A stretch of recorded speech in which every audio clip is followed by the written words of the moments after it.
Good morning.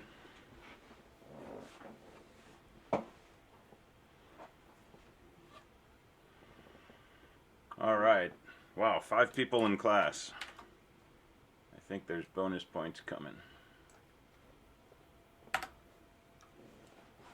All right, how is everyone today?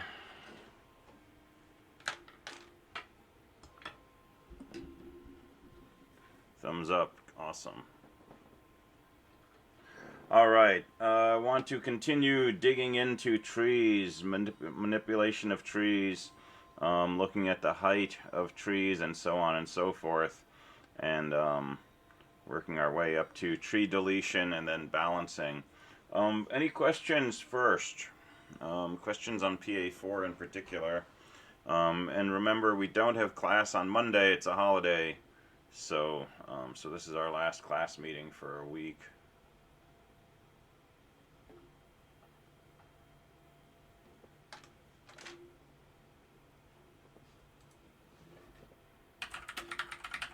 All right. Well, let's jump into tree height.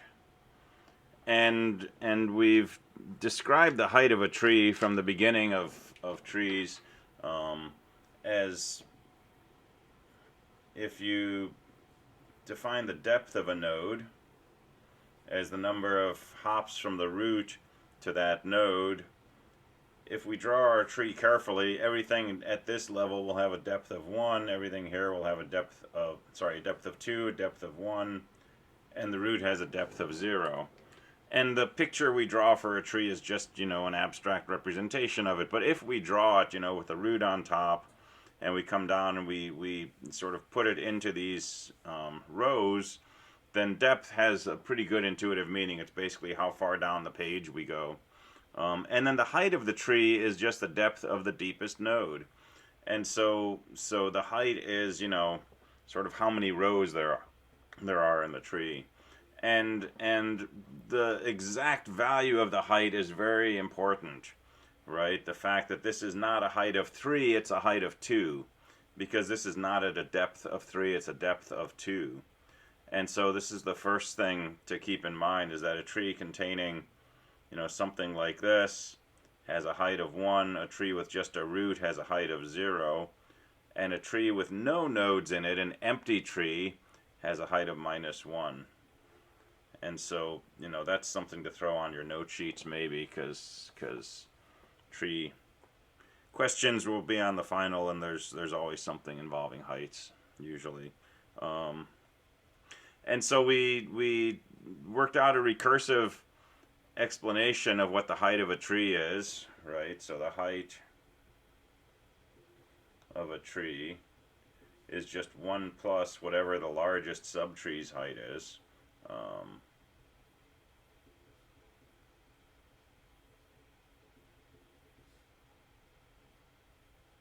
Like this.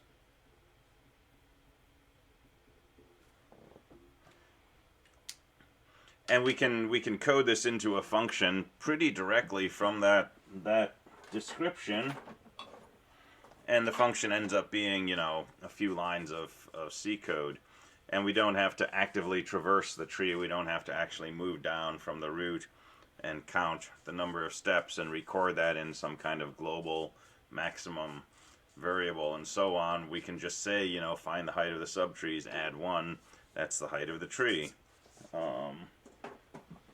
And the edge case here is if our tree is null, we're just going to return -1 instead of trying to look at the left subtree of a null tree, which would segfault. So that's where we left off on Monday with the notion of height. But it begs the question, why is the height of a tree an important thing to think about? Why do we care about the height of a tree? So any intuitions on that?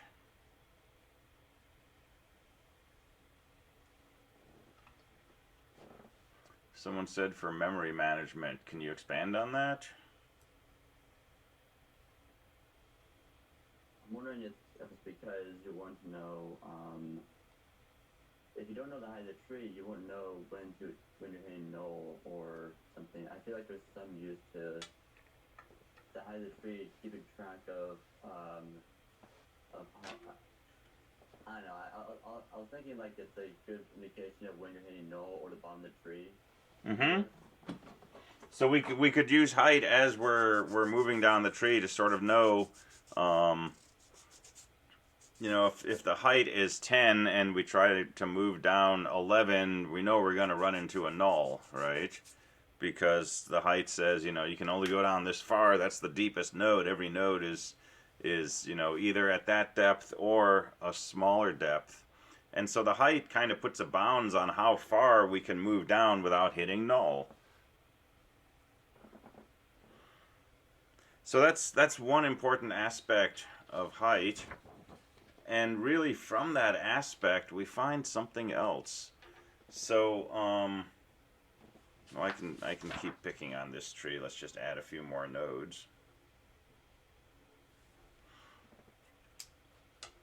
So suppose my tree looks like this and I want to search for something. And the behavior of our search algorithm is begin at the root, move left or right. When you get to that spot, move left or right, and so on. We might code it recursively, we might code it explicitly, but the behavior is begin at the root and just keep moving around left or right based on what you're looking for and what the values of the nodes are that you encounter. And either you'll find the node or you'll run out of you know, nodes to explore. And so we might be looking for a node that's bigger than this value, smaller than this, bigger than this, smaller than this, and say bigger than this node. And when we see there's nothing to the right, there's a null there, well, we know our thing we're looking for is not in the tree. And the number of operations we had to do is the number of nodes along this path from the root to, you know, the eventual null child. And that corresponds to the depth of this node. And so the maximum number of operations you have to do in moving from the root to a null is going to be the height of the tree, the depth of the deepest node. And so the height of a tree really tells us how much work we might have to do, worst case, when we operate on a tree. So if I'm searching for something, this tree right here has a height of 4. And worst case, if I'm looking for something, I'm going to have to do 1, 2, 3, 4, 5 comparisons. And the thing I'm looking for, you know, it could be the root, it could be right here, it could be this last node, or it could be I'm searching for something not in the tree, and I'll have to do all 5 comparisons. So if a tree has a height of 40, I can expect that, you know, in 41 operations, I'll either find the thing I'm searching for or conclude that it's not in the tree. Yeah, you had a question or comment? Yeah, I was gonna say that if the root node happens to be like kind of the middle of, like, let's say we're doing a license plate, the middle letter would probably be like M or N, and so if you have the first node to be N, would that increase the performance of searching because it's kind of balancing the tree in some way? Yeah. That's where we're going in a bit, but that's another key observation. So let's think about numbers. Let's suppose we want to build a tree with, you know, 10, 20, 30, 40, 50, 60, 70. And you've seen me build this tree before.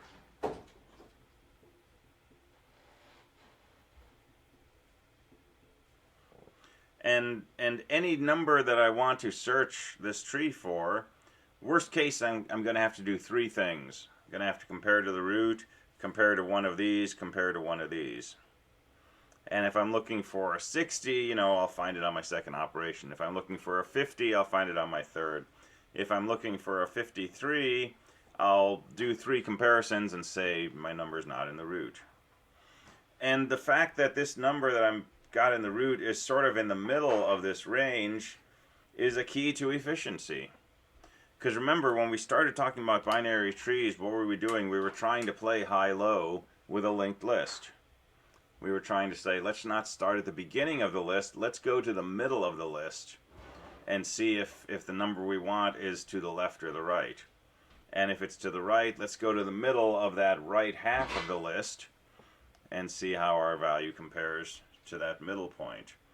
And so if the root of the tree is, in the middle of our ranges, like an M for a license plate, as you said, then if everything is distributed nicely, there's a good chance, half of our data is going to be to the left, half will be to our right.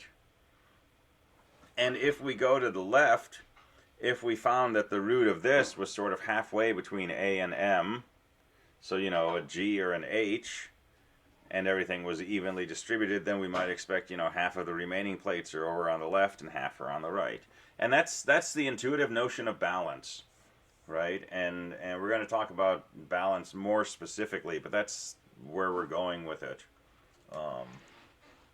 But before we go deeper into balance, let's keep thinking about height, right? So this tree has a height of 2, and at most we have to do 3 operations.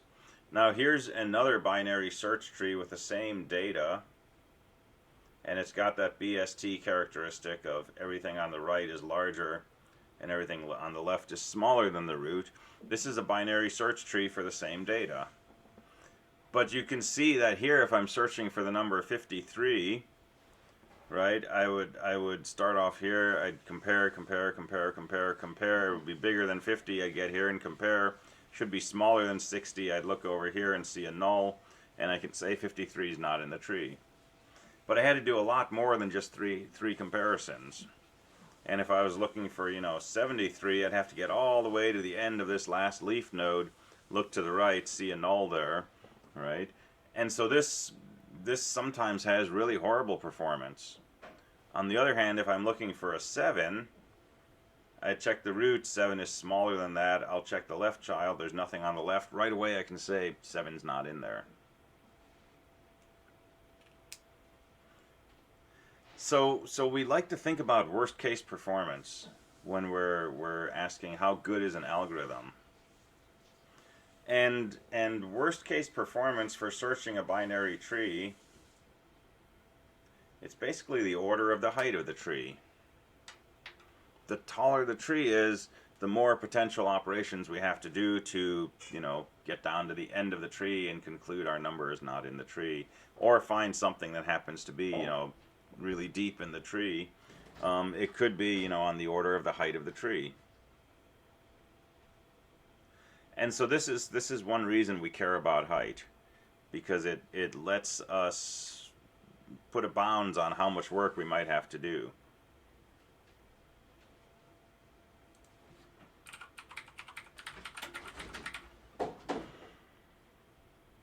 So everybody okay with that concept? Because we're going to build on that.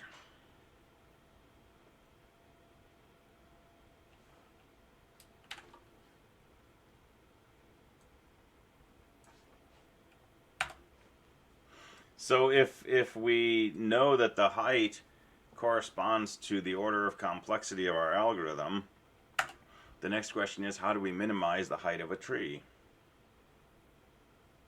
How do we build a tree that's a binary search tree containing these 7 numbers and control whether the height is 2 or the height is 6?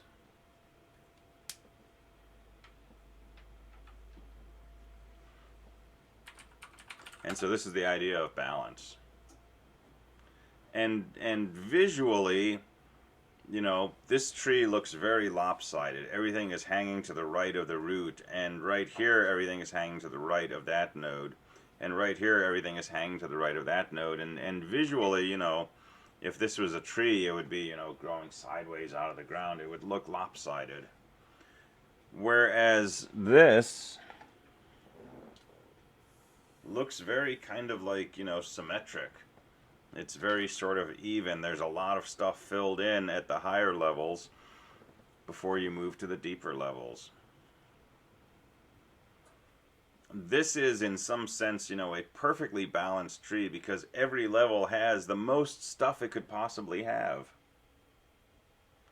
right? The root has a single node, but if I move down one level to a depth of 1, I know that at most I can have 2 things there, because everything here is a child of the root, and the root can only have 2 children.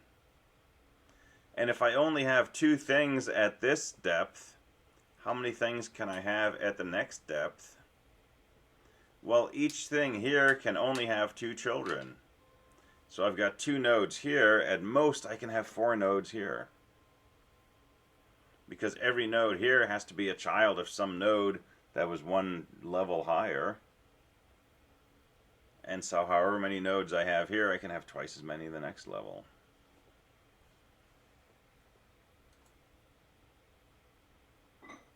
So yeah, there's a 2 to the n thing going on here. So we'll do recurrence relations this afternoon in 215, but we've mentioned them before, and if you've already done 215, you've seen this. So let n of d be the number of nodes at a depth d. So we want to explore this function. How many nodes are there at a certain depth, right? So let's say that would be the maximum number of nodes at a depth d. And thinking about it like this, the number of nodes at depth d is twice the number of nodes at depth d minus 1.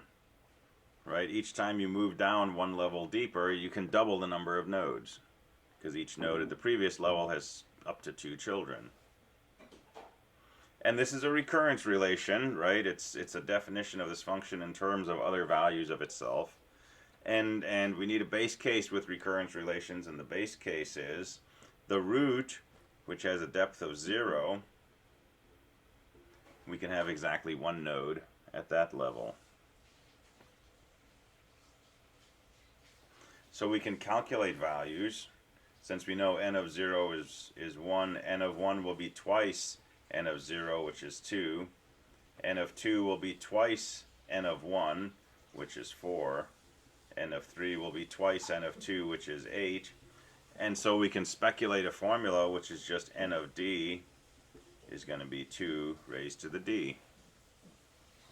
And that is a good formula.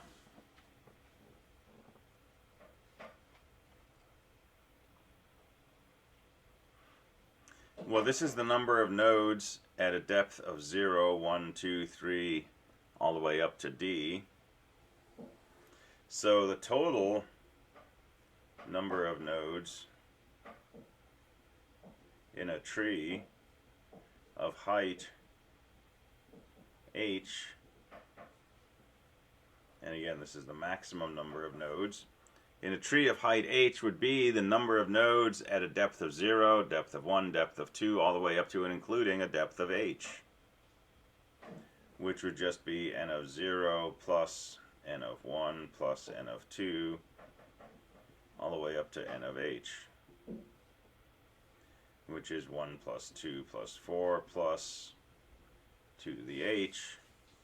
And so what's our handy formula for the sum of the first h powers of 2? 1 plus 2 plus 4 plus 8 all the way up to 2 to the h. What does that sum end up being?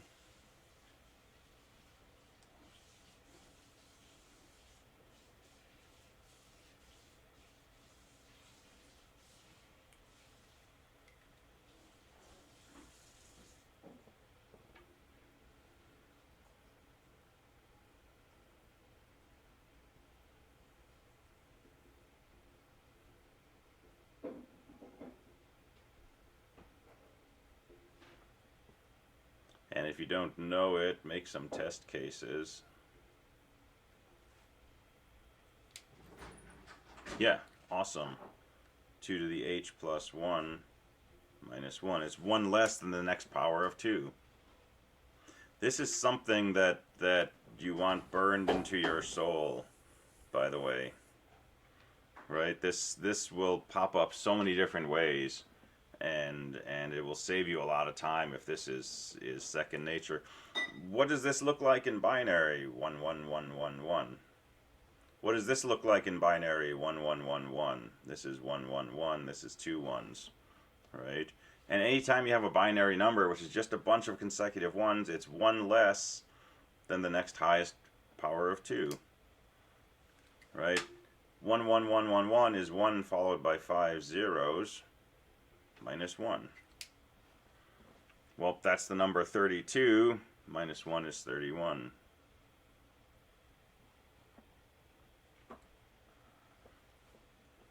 All right, so the total maximum number of nodes in the tree of height h is 2 to the h plus 1 minus 1. So roughly 2 to the h plus 1, or 2 to the h.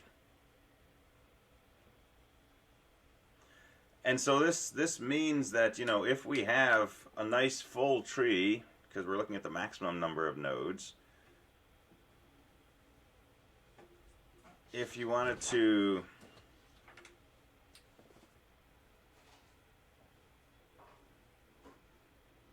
put a certain number of nodes in, right? If you want one node, it's got a height of 0. If you want 3 nodes, it's a height of 1. If you want 7 nodes, it's a height of 2. And if you want 15 nodes, it's a height of 3. So this is roughly, you know, log base 2 of the number of nodes. And logarithms are really nice, right? So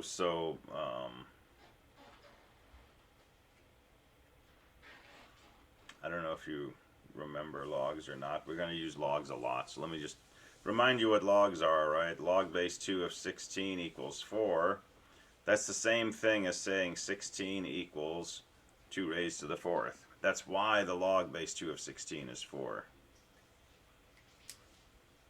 So the log base 2 of 16 is the thing that if you raise 2 to that, you get 16. And the way I think of this is like, you know, just take this 2, which is a subscript, and move it over here. So it looks like, you know, a 2 raised to the 4th. And our calculators will do logs for us. But intuitively, the logarithm is the thing that you raise a power to in order to get your number. And we usually first learn common logs. So like log base 10 of 1,000 is 3. Why? Because 10 to the 3rd is 1,000.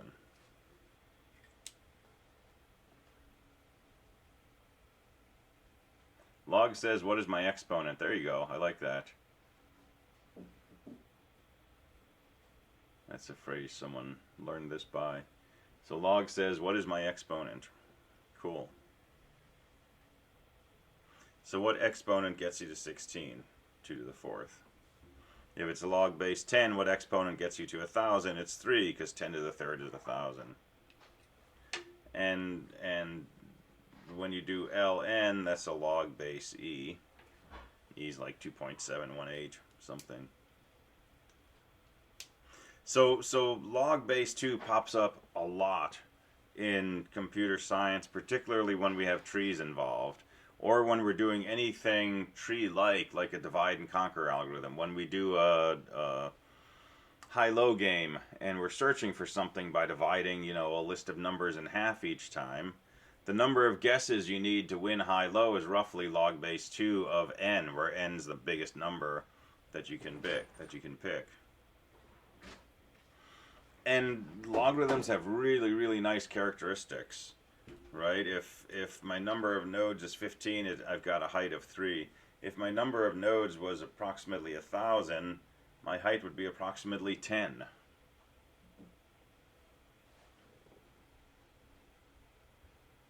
If my number of nodes is 1,000,000, my height's approximately 20. And if my number of nodes is 1,000,000,000, my height's a mere 30. So we have a data structure that we search by moving from the root down to a leaf node. And with a billion things in that data structure, we might only have to do 30 steps from the root to get to any node.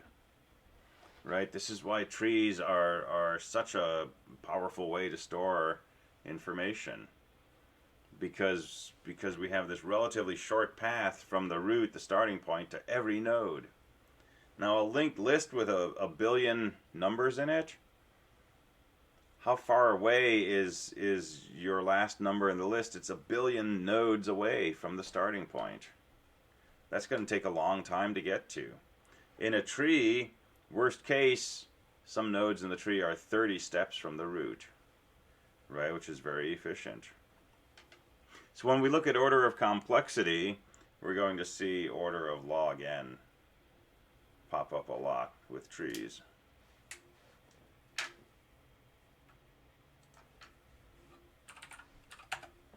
So go back and review logs if they're rusty. We don't need to understand them at a very deep level, but they match our intuition about a lot of things we're going to do with binary trees and with divide and conquer algorithms. And it's nice to not have to cringe when you see a logarithm pop up. And we can also think of a log as the number of times you have to cut something in half till you get down to 1.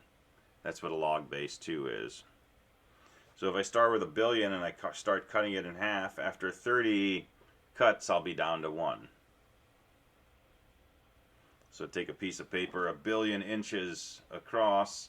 If you fold it 30 times, it's 1 inch now. So that's all a log is doing.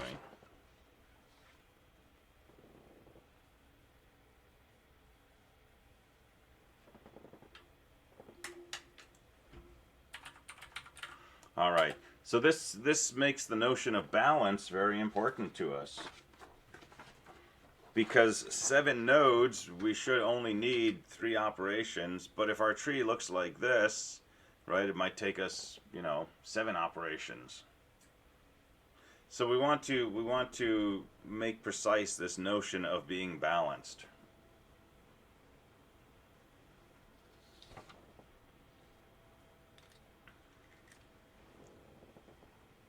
And so here's a recursive definition.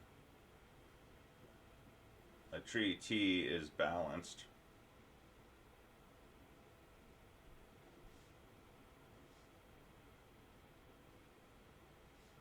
if and only if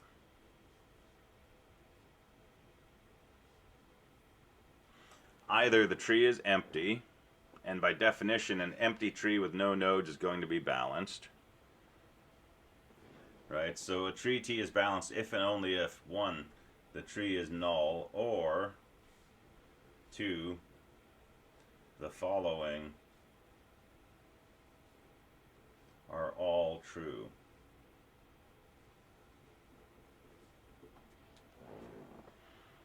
So the following 3 things need to be true for a tree to be balanced, unless it's null.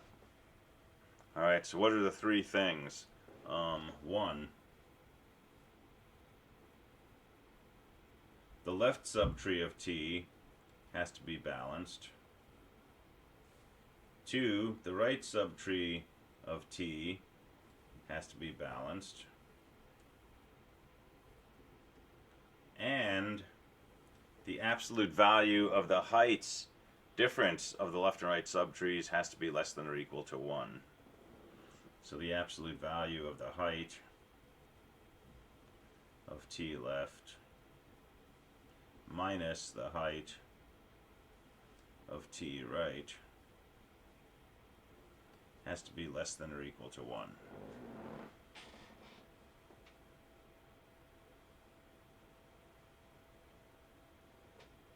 And yes, T is balanced if it's not balanced. That's definitely true. So this first case is just, the base case. If the tree is empty, it's balanced. We're just going to say that. That's not a big deal. The interesting case is this, right? If the tree is not null, how do we know if it's balanced? You need 3 things to happen. I guarantee a number of people will code this up in PA4 and they won't check all 3 things. They'll either check these 2 or they'll just check this. You got to check all 3, right? So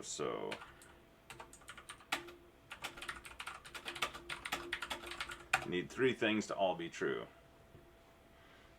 The left subtree has to be balanced, the right subtree has to be balanced, and the left and right subtrees have to have heights that are close to each other.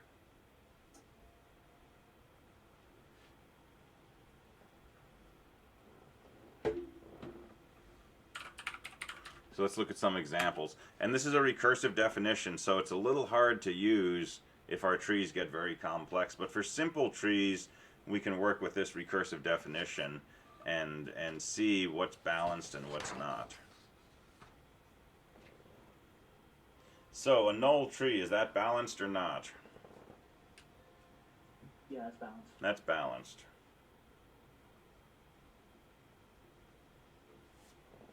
All right, how about a tree just containing a root?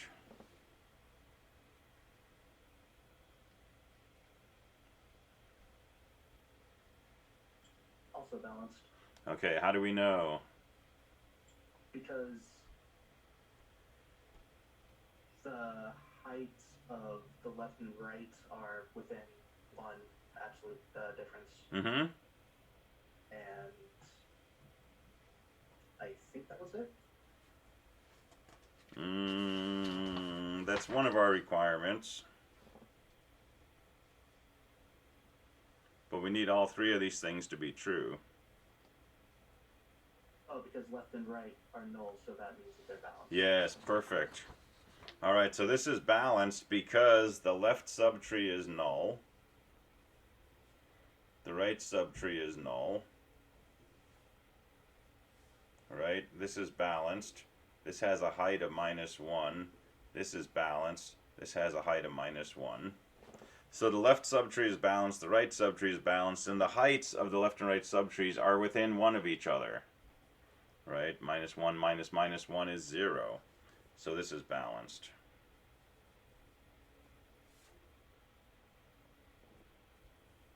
All right, what about this tree? Balanced or unbalanced?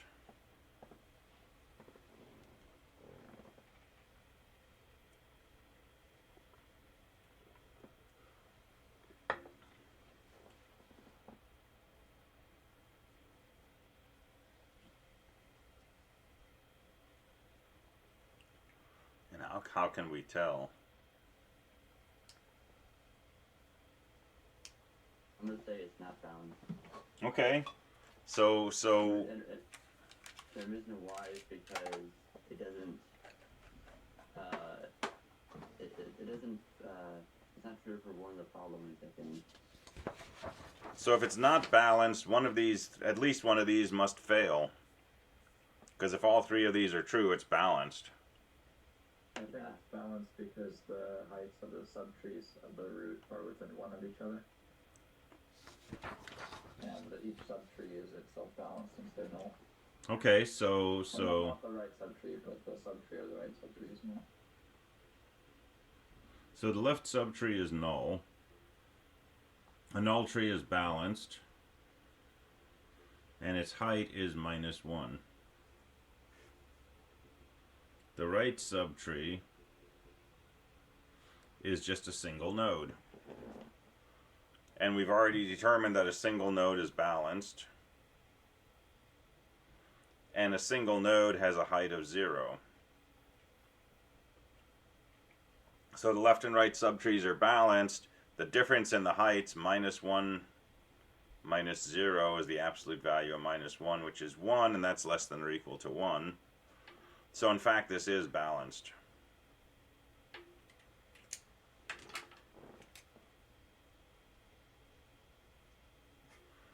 And it looks lopsided, right? But according to this definition, it is a balanced tree. Right? All we got to know is that the left and right subtrees are balanced and the heights of the left and right subtrees are close. So that's a balanced tree, which is a little surprising.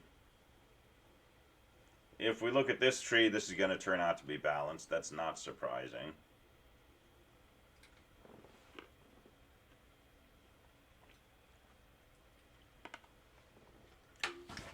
All right, so let's try some more.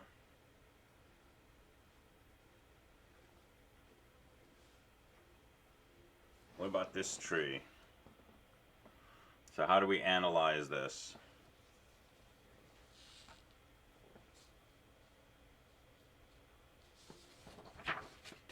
Take out my base case. So what's the analysis look like? Also balanced. Okay, how do we get that conclusion?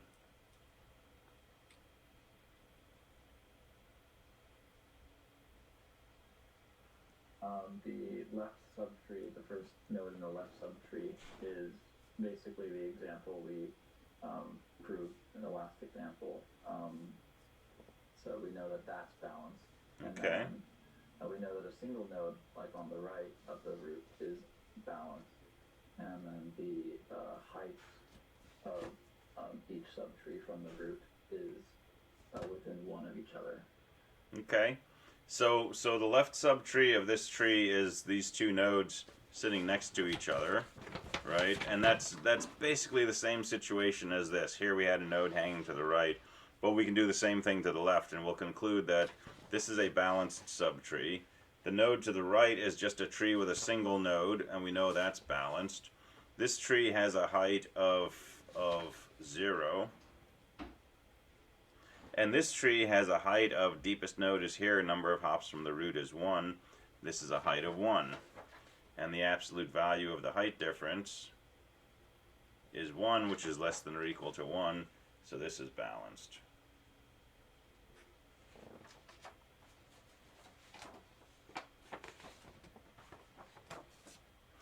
Is this making sense to everyone?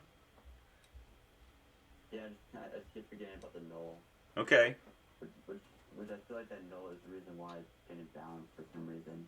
Mm-hmm. And really the only time we can actually definitively say is a tree balanced is when it's null. Right? That's the only time we can actually answer a question. So like a lot of recursive algorithms, when we ask is t left balanced, we're going to have to go into our balance function and say is t left balanced, and go into our balance function. Eventually t left will be null, and we'll come back and say, yeah, that left tree was balanced.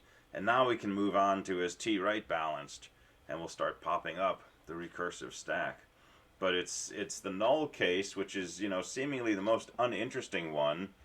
It's that case that actually sort of like, you know, does the real work in some sense.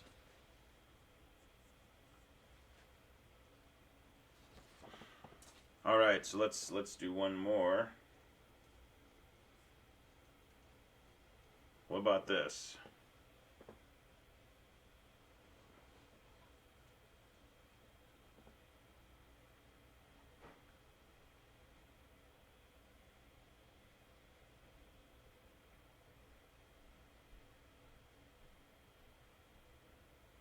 Balanced or unbalanced?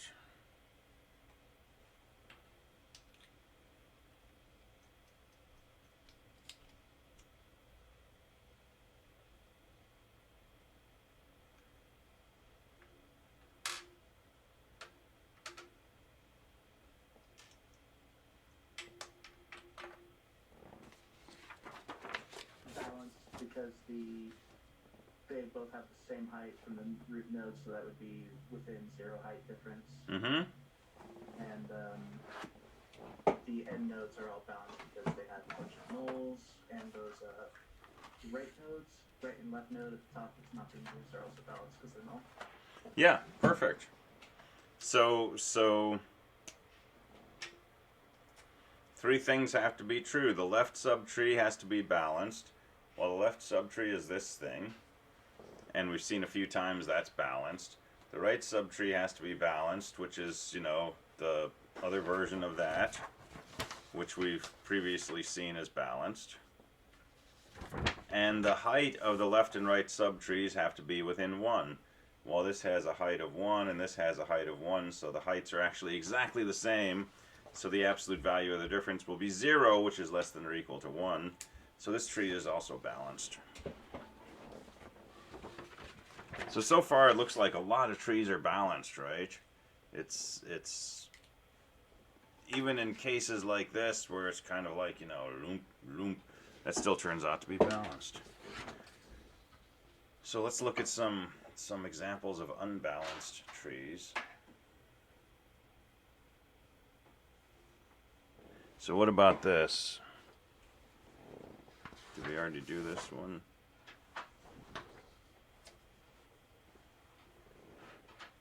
That's going to be unbalanced by the height difference. That's going to be unbalanced by the height difference. Because the left subtree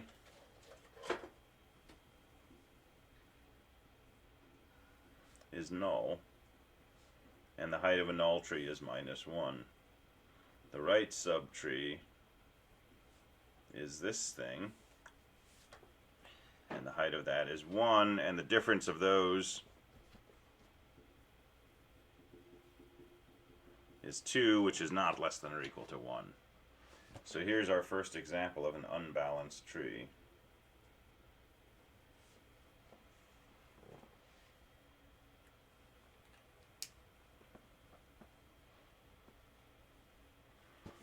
And we can imagine worse examples, right? This is definitely going to be unbalanced because the height of the right and the left subtrees are going to be even further apart. And here's a tree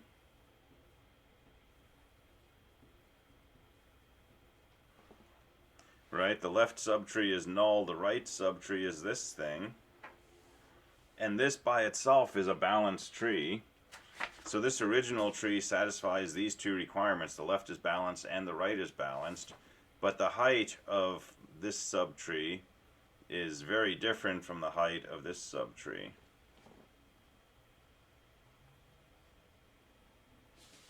So we need both subtrees to be balanced to make sure that we don't have, pathologies like this, where the height of the left and right subtrees are exactly the same, but this subtree is unbalanced and that subtree is unbalanced. So we need these rules to make sure that, the pieces of the tree are themselves balanced, but we also need the heights to be close so that we don't have something like this.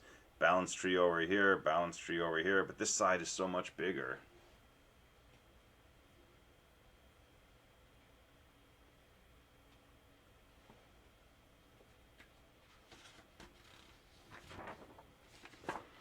And you can envision similar unusual circumstances.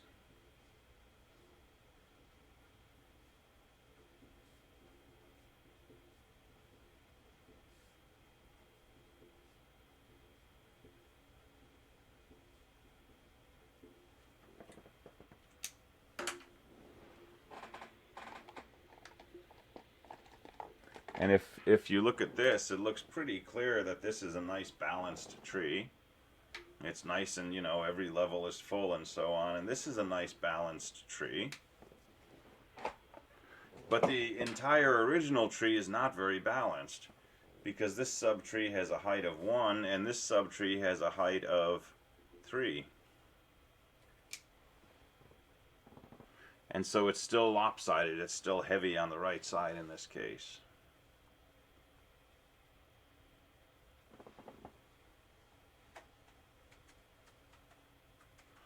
And so another way to think about balance is, roughly speaking, we like to fill in things at the smaller depth before we move deeper into the tree.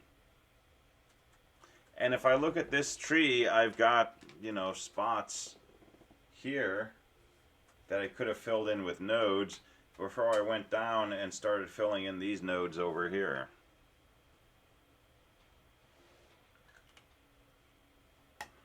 And so an unbalanced tree is one that violates this idea that the height should be roughly the same as the log of the number of nodes. When we have this behavior, when the height of the tree is roughly, the log of the number of nodes, it's because everything is filled in at those upper levels. And we don't start moving too far deep into the deeper versions of the tree until we've sort of used up all the space at the not as deep levels. That's kind of an intuitive notion of balance. You use the stuff up here before you start going too deep. And so here, you know, we're just going deeper and deeper and deeper. We're completely ignoring all the spaces that we could have used on the left side of this.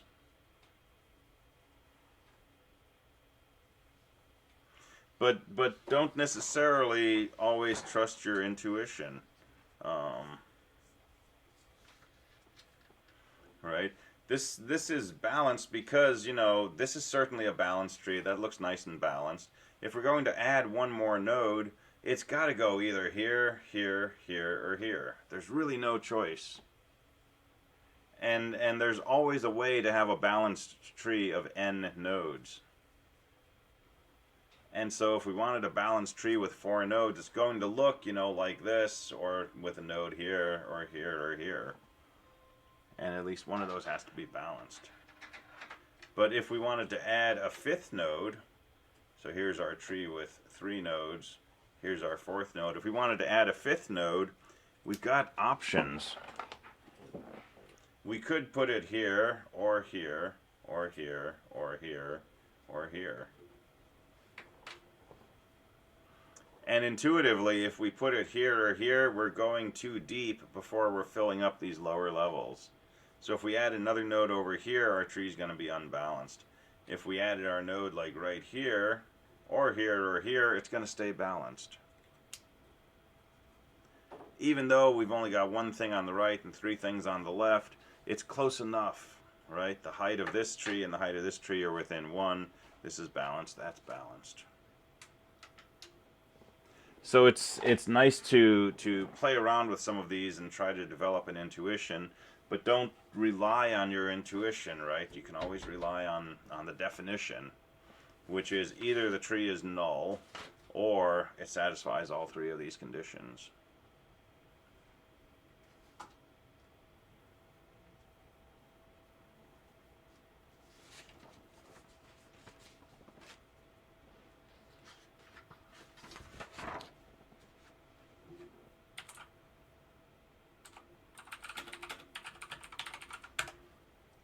So let me do a preview of how we make a tree balanced.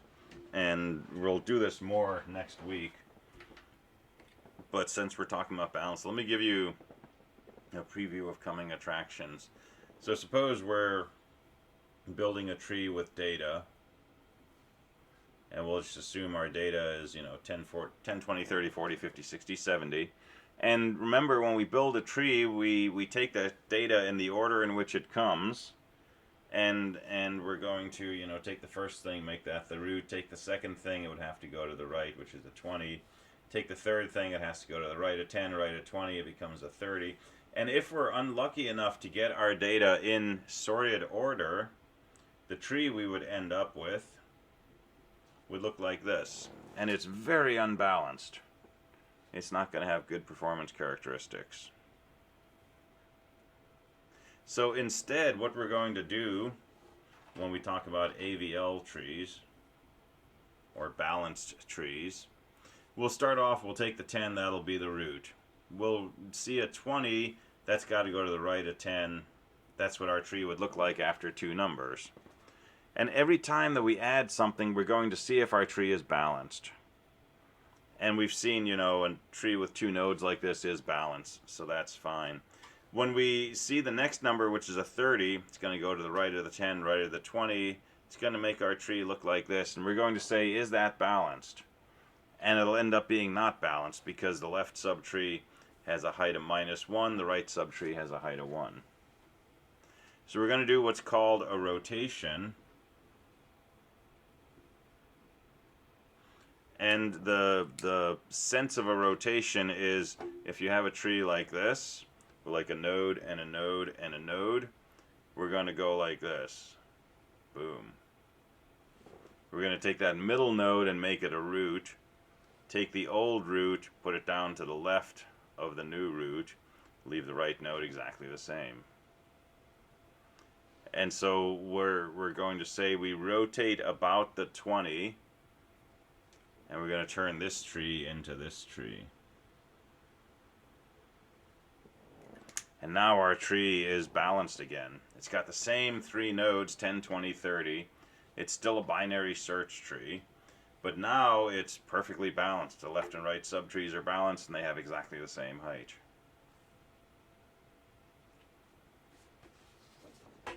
And so we're going to learn how to adjust our trees so that each time that we add something we can restore the balance.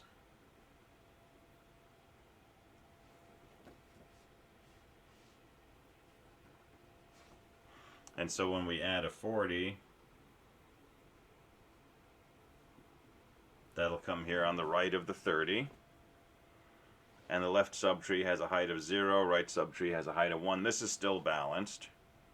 But then when we add a 50, it's going to be unbalanced. And in this case, we're going to rotate about the 40, and we would change this tree into the following.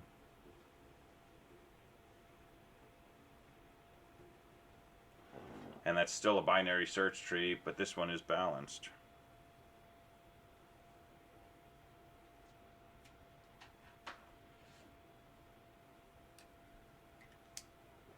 So there's an algorithm we'll do for this, and it's a fairly complex algorithm, and it's not going to be part of PA4. But we're going to go through it probably week after next. And it's an algorithm related to what's called an AVL tree. AVL are the initials of the 3 people who developed this balancing algorithm. And it's a way to not take a tree and balance it, but to take a balanced tree and keep it balanced as you change it. So when you add something, we can rebalance. When you delete something, we can rebalance.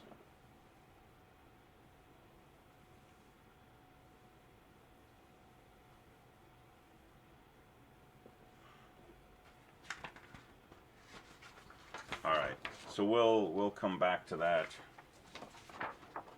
probably week after next.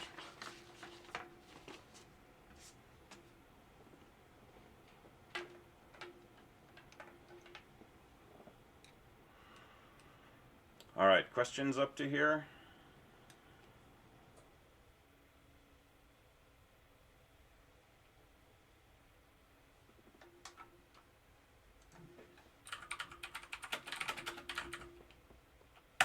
All right, let's talk about tree deletion. This is the last piece of PA4. And I strongly recommend you don't try to code this in PA4 until the rest of PA4 is working. Because this is a totally different thing. And if you work on add and search, that will get you more comfortable with the data structures we're using. It will get you more comfortable with the idea of recursion. It'll get you comfortable with, dereferencing pointers to nodes and all of that stuff. And if you're comfortable with that, then you've got a better starting point to understand the deletion algorithm. But deleting from a binary tree is kind of its own algorithm. So let's make our tree, and it doesn't have to be balanced. I just like drawing balanced trees.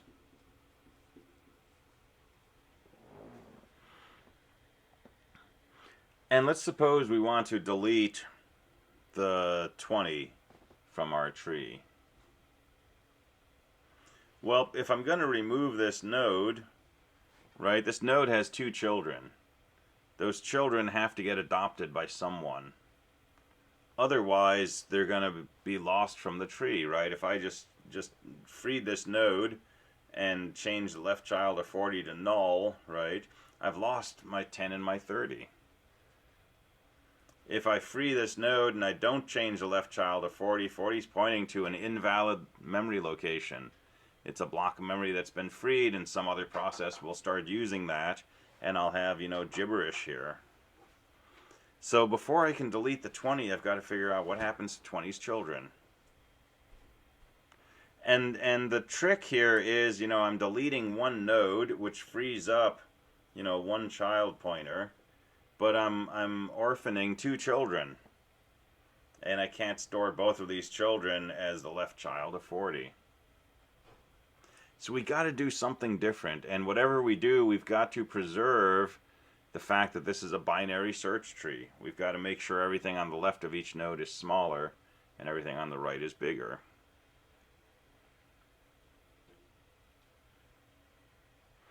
And so how do we solve hard problems in computer science now? We use recursion, right?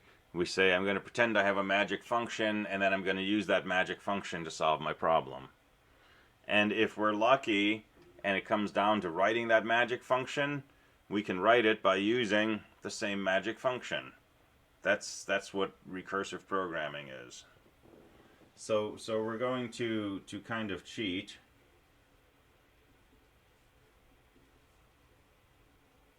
So let's write an algorithm for deleting a certain number from our tree, and I'm just playing with integer trees here, right? And I can do this most of the time pretty easily with recursion.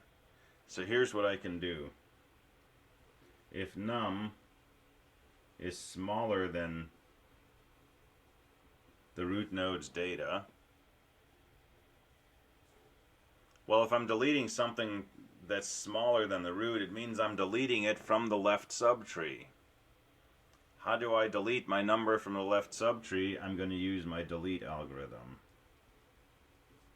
Delete from t arrow left, comma num.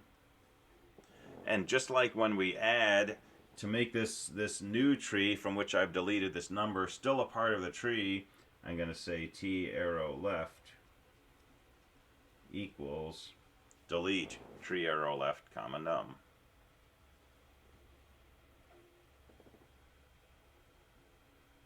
Else, if the number I'm deleting is bigger than the root node, then I want to delete it from the right subtree. How do I do that? Use my delete function with an argument of t arrow right, and delete my number from that. And then to make sure the new tree is still part of the original, I'm going to set t arrow right equal to what my delete function returns. And this works in most cases.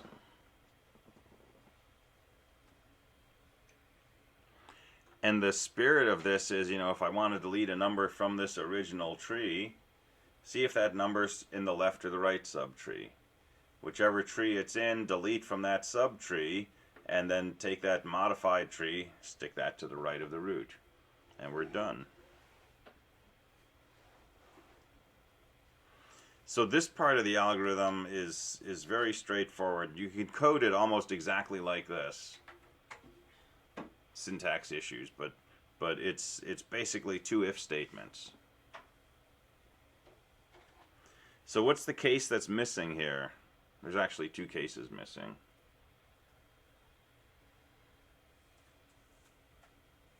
If number equals to data. Yeah, what if the number is equal to the root node's data? So what if the thing we want to delete is the 40? And so there's no recursive call that's going to help us here. Right? We're trying to delete the root of a tree. There's no subtree that we can delete from. It's the root. And in some sense, this is the trickiest of all possible deletes, because once this node is gone, the entire rest of the tree has been orphaned. Right? All the stuff smaller than it is sitting in this subtree, and the root of that subtree doesn't have a parent anymore. And all the other stuff in the tree, the stuff that's greater than the root, is sitting in this subtree, and the root of that tree has no parent. And so if we were to just lop this off and free it, send it back to the memory pool, we've lost our entire tree. And so we have a special case here for deleting the root. Deleting.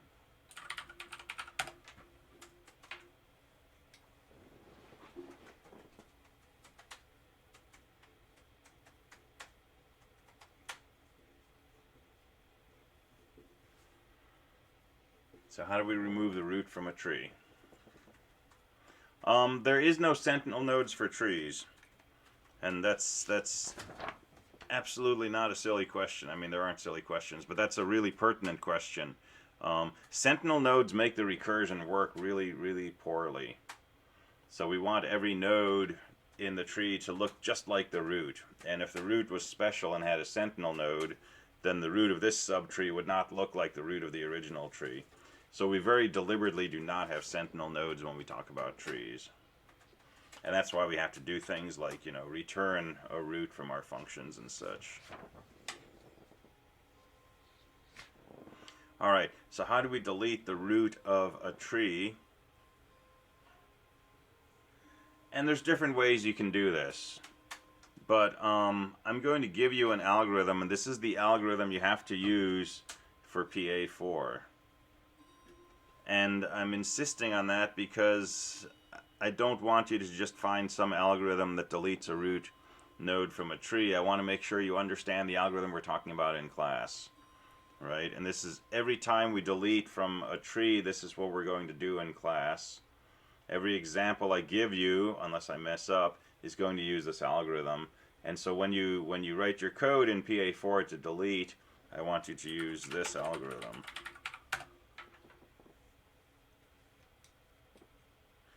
And the main challenge is, you know, if we get rid of the root, we have to put some other node here to adopt these two children.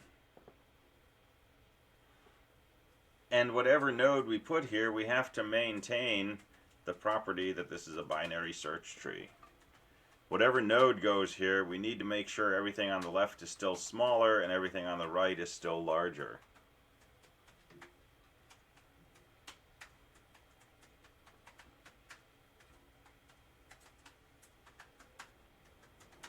I don't think that's going to be the same algorithm. This one's a little simpler than that. Well,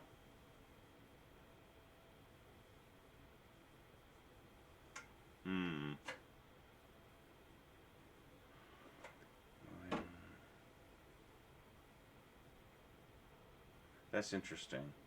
It's possible this will do the same thing. So the algorithm we're going to use, right, we need to take some node and put it up in place of the root. We're going to pick the largest node in the left subtree, and then we're going to make that node the root. So we're going to find the largest node in the left subtree. We're going to move that to be the new root of the tree. That's going to be our general delete algorithm. And I'm going to put a little footnote here where I say largest node. But let's do some examples.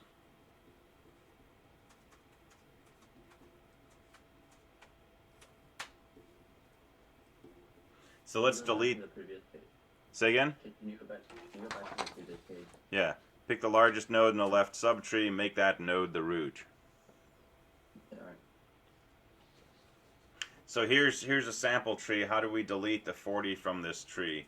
We're gonna get rid of that. We're going to pick the largest node in the left subtree. That's a 30. We're going to change 30 to be the root of the tree. There's our new tree. And it satisfies our two requirements. The 40 is missing. We've deleted it. But also, it's still a binary search tree. How do we know? Everything over here has got to be smaller than the root because the root was the largest thing in the left subtree. Since we took the largest thing and put that in the root, we're guaranteed everything on the remaining left subtree is smaller than the root. And since the root came from the left subtree, it was smaller than the original root, which means everything over here is bigger than that new root. So it's guaranteed to still be a binary search tree. Well, it's kind of weird to me because for deleting the 40, you're changing the 30 to be on top. Mm-hmm. Oh, okay. Only. I thought you were modifying the 30 for some reason. Okay. No, so we're going to pick up that 30 node and we're going to change its left and right children to be the 20 and the 60. Okay, it did locate, but not like the. It's not going to affect like the print statement or anything.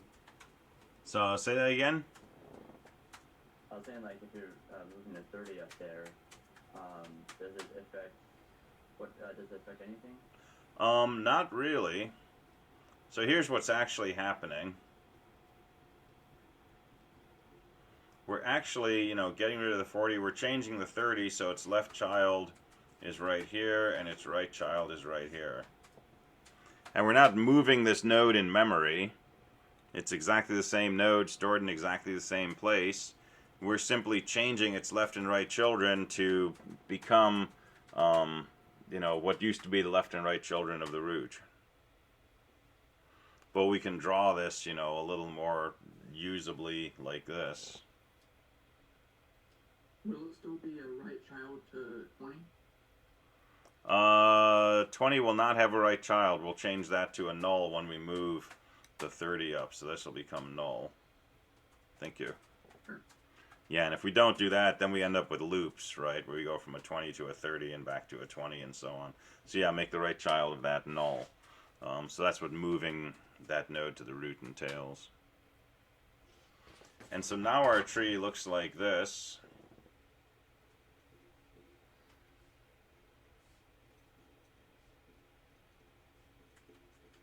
And now if we want to remove the 30, what do? We take the largest thing in the left subtree and we make that the root.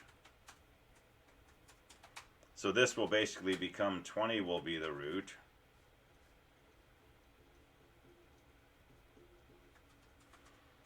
And so 20's left child will be, what its left child was, and its right child will be all that stuff on the right. So you only really have to worry about changing left and right if it's null before the delete. Maybe. Because I was thinking that might have been like a very difficult thing to pull off, but I guess it's pretty simple. So, when we find the largest node in the left subtree, we're going to have to change its parent to point to null instead of that node. And then we're going to change the left and right children of this to be what the original root's left and right children were. So there's going to be 3 operations.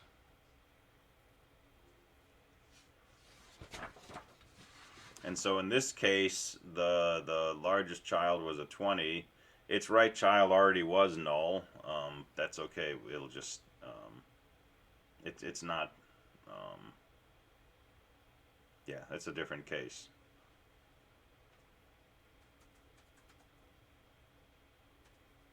So if this is what our tree looks like and we want to delete the 20, we find the largest node in the left subtree, which is a 10. We make that the root. So it looks like this now.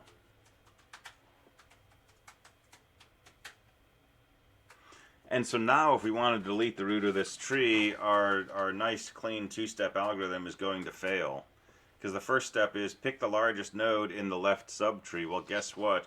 There is no left subtree to the root. The left subtree is null. So my little footnote down here is unless there is no left subtree. In other words, T left is null. In this case, change our root to be just the right subtree of the root. So in general, to delete the root, take the largest node from the left, move that to the root. But if there is nothing to the left at all, just take the root and move it to the root's right child. So in that case, we've got our tree like this. We want to delete the 10.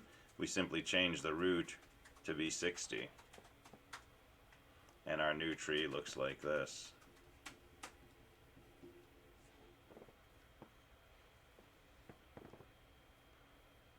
Now if we want to delete the 60, we get rid of that node. We replace it with the largest value from the left, which is a 50. We're going to put the 50 up there. Our tree is going to look like this.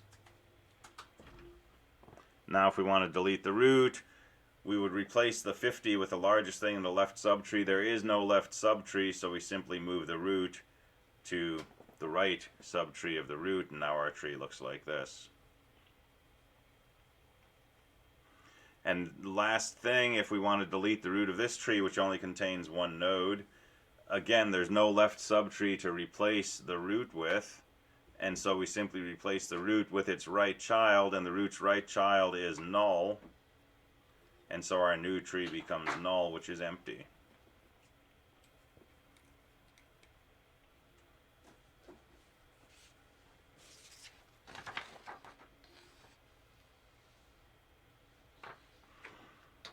And presumably we're not going to try to delete something from an empty tree. This algorithm is assuming the thing you're trying to delete is actually in the tree. So do a search first if you're not sure that that's the case. But this will blow up if the thing you're trying to delete is not actually in the tree. So assuming that the thing you want to delete is in the tree, right, we use basically a recursive algorithm to delete from either the left or right subtree. That algorithm has a third case, which is where the number we want to delete is actually the root of the tree, and in that case we use this special algorithm which says replace the root with the largest thing in the left subtree, unless there's no left subtree, in which case we just replace the root with its right child.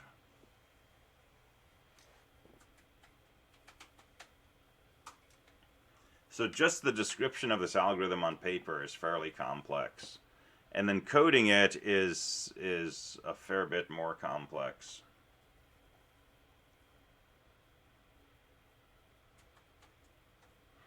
Alright, so let's take a 5-minute break. We'll come back. We'll look at what this looks like in code. We'll do some pseudocode and look at some of the special cases involved. And that should give you everything you need to tackle coding up a delete algorithm. So let's come back at 11:17.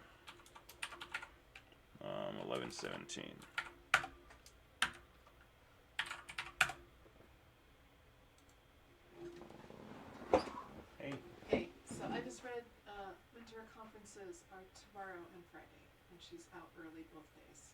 And Nice that we got an email about it. the teachers will schedule if they think they need them. So I'm writing an email to her asking for one. Yeah. Okay. 'Cause Do you want to read it first? I wrote it already. Yeah. Sorry to totally. It's okay.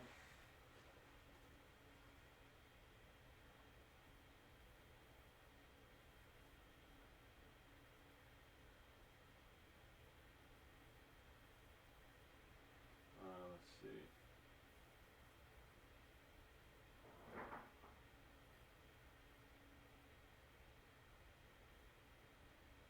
Or we should just say some questions mainly about homework. About the rules part. Yeah. Mhm. We already can do with that. I would like to hear it from her though. Oh yeah, no, we can ask her once we're there. Okay, but yeah. I don't want her to think, oh no, I don't want to talk to these people. Yeah, right. Okay, so just take Questions mainly about take out that, or just take out about homework and then take out the rest of the sentence. no, about homework as we help Marriott settle near your school. That's good.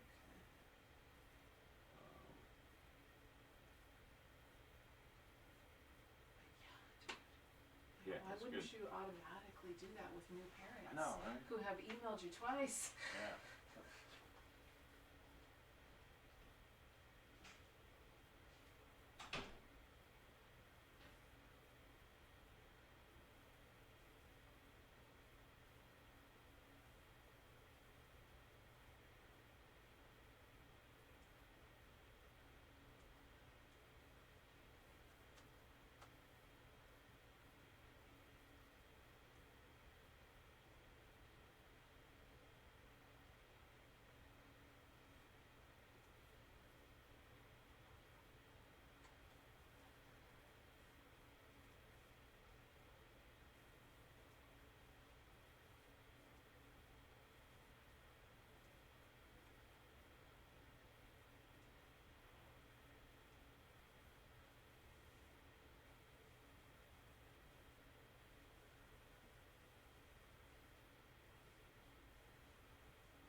All right, let's look at this in some more detail. So the recursive steps are relatively straightforward. And I mean, this really is pseudocode for the recursive parts.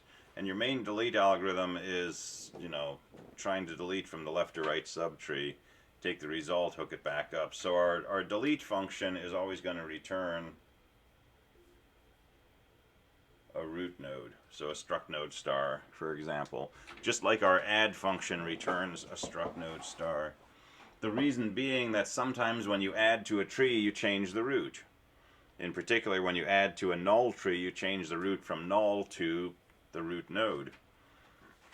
When you delete from a tree, if you delete the root node, you change the root node. With linked list, we had a sentinel, and so the first piece of the linked list never changed. It was always the same sentinel node. Even if you added something to the beginning or deleted something from the beginning or got to a completely empty list, that sentinel node never changed, right? And so that simplified our coding, but we can't use sentinels with trees. So we need our delete and our add functions to return a root, something like a root, right? A pointer to a struct node, so that we can say things like, you know, root equals add root comma blah, or root equals delete root comma whatever. So in these cases, you know, we just call the delete function, we change, you know, what's in the left tree, and we return the root. So all of the work we're going to do through the rest of this today is dealing with this algorithm for deleting the root of a tree. And the algorithm is, you know, pick the largest node in the left subtree, make that the root. Unless there's no left subtree at all, in which case just move the root to its right subtree. So this is an exercise in special cases. And this is not something you can code in 20 minutes. Right? This is something that may take you 2 or 3 days of, you know, a few hours each day working on to get it to run, and then it may take another day to debug.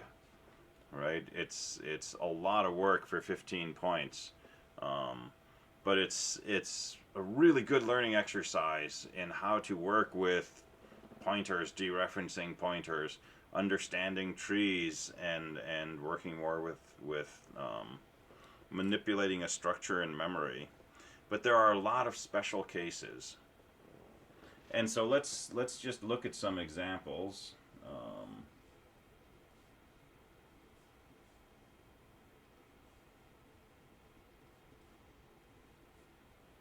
And we're not really going to pay a lot of attention to what's on the right of the root, because unless the left subtree is empty, the right doesn't get involved, right? The right's just going to stay whatever it was before the deletion. And we're going to only talk about cases where we're deleting the root of a tree. So I'm going to draw pictures like this, show you the root, and show you what's on the left.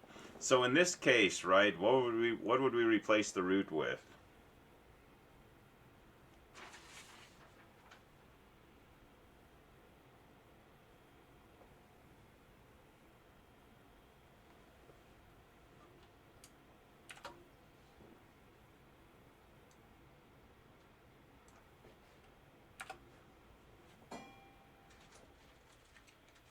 It's not a trick question, but it's a straightforward one. What do we replace the root with to delete the 40?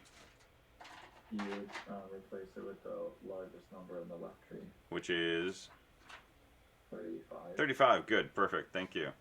So we want to take this node and move it up to the root. So the question is, how do we find that largest number in the left subtree? And remembering that this is a binary search tree, larger stuff sits to the right, smaller stuff sits to the left. So our first algorithm here is going to be just looking at the left subtree. Start from the root, move to the right, move to the right, move to the right, until you can't move any further to the right. And at that point, the last node that we move to, that's the largest thing in the tree. So this is not starting from the root of the original tree. First, we go into the left subtree. And now, just thinking about this subtree, we start from the root, go to its right child, go to that node's right child, keep going till there's nothing left on the right. And the last node you got to, that's the largest thing in the tree. And we need to know what node is the largest. And we also need to know who the parent of the largest is. So here's our root. Here's the left subtree. That's rooted at root arrow left. And do something to find the largest node. And as you're moving through, remember the previous node, so that when you get to the end of this traversal to the right, and you found the largest node, you know who the parent of that largest node is. And that's our general case, right? We might have other stuff hanging over here, and stuff here, and stuff here, and stuff like this, and so on. But starting from the root of this left subtree, just move to the right. When you can't move any further to the right, that's the largest node.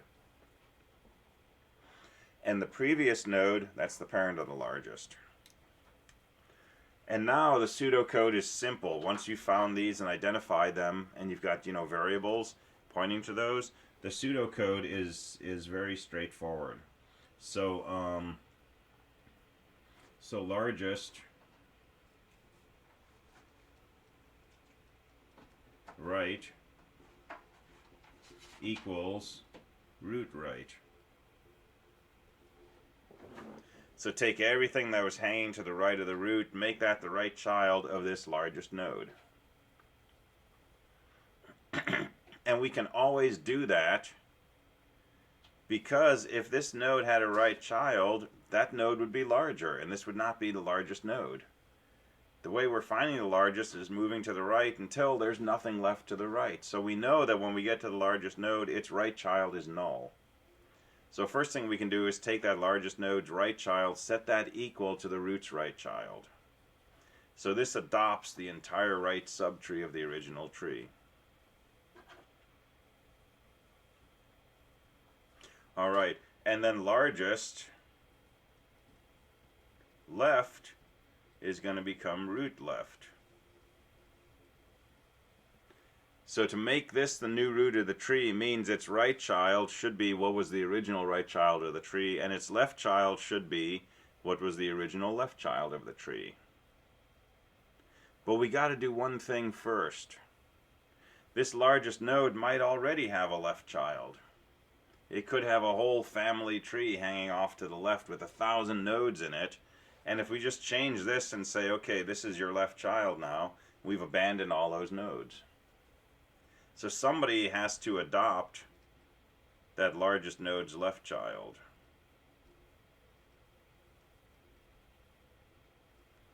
Well, when we move 35 to be the root, its parent is losing its right child.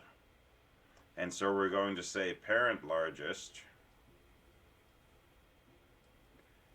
arrow right, and we're going to set that equal to the largest node's left child.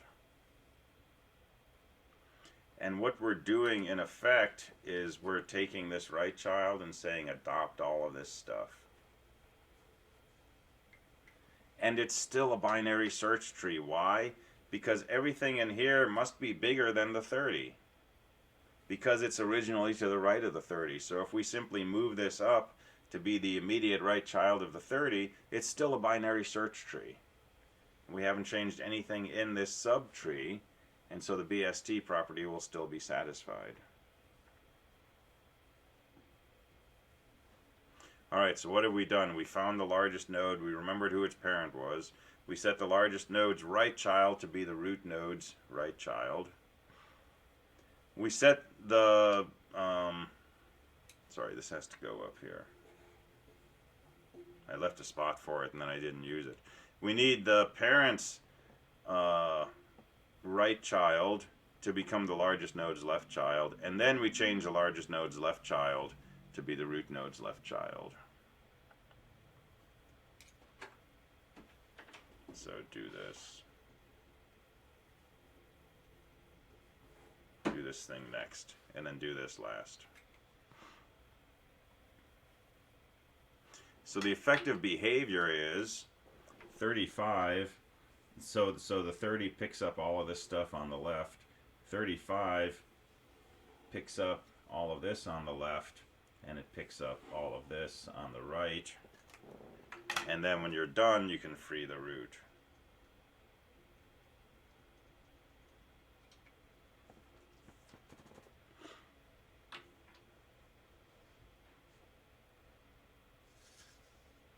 Alright, so find the largest node, remember its parent. Adopt the root's right child as this thing's right child. Have the parent's right child adopt the largest node's left child, that's this, and then have the largest node's left child become the original root's left child. And then the root is free from the tree, and you can go ahead and release it from memory. Alright, questions about that? Because that's just part of it. But let's make sure we're clear up to this point.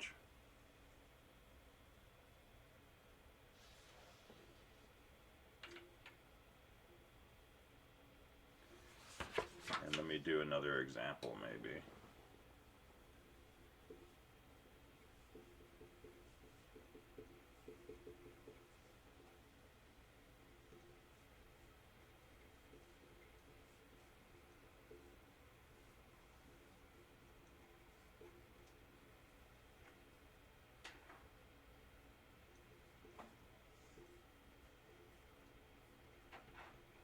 So there's a nice big tree. It's a binary search tree, I think. And let's say we want to delete the 100. So move to the left subtree's root, that's the 50, and start moving down until you find the largest node. How do we do that? Move to the right, move to the right. When you can't go any further, this is the largest node. The previous node, that's the parent of the largest. That's the 60. Alright, what are we going to do? We're going to have the parent of the largest adopt the largest's left child. So we pick that up. And then the largest picks up this on the left and this on the right. And then we free the root node. So let me do that in the order that I just did this. So parent of the largest, its right child should equal the largest's left child. And then the largest left child will become the root's left child. And then the largest's right child will become the root's right child. And then you can free the root. So 4 steps.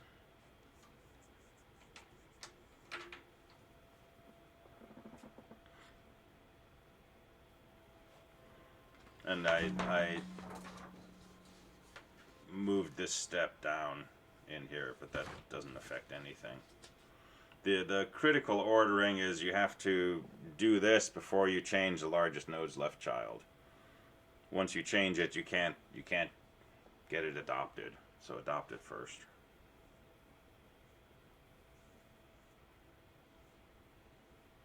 Alright, questions about this? Ask questions, because we're not going to see each other for 5 days, and actually for a week.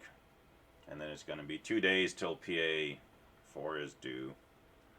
So if this is not clear, let's talk about it.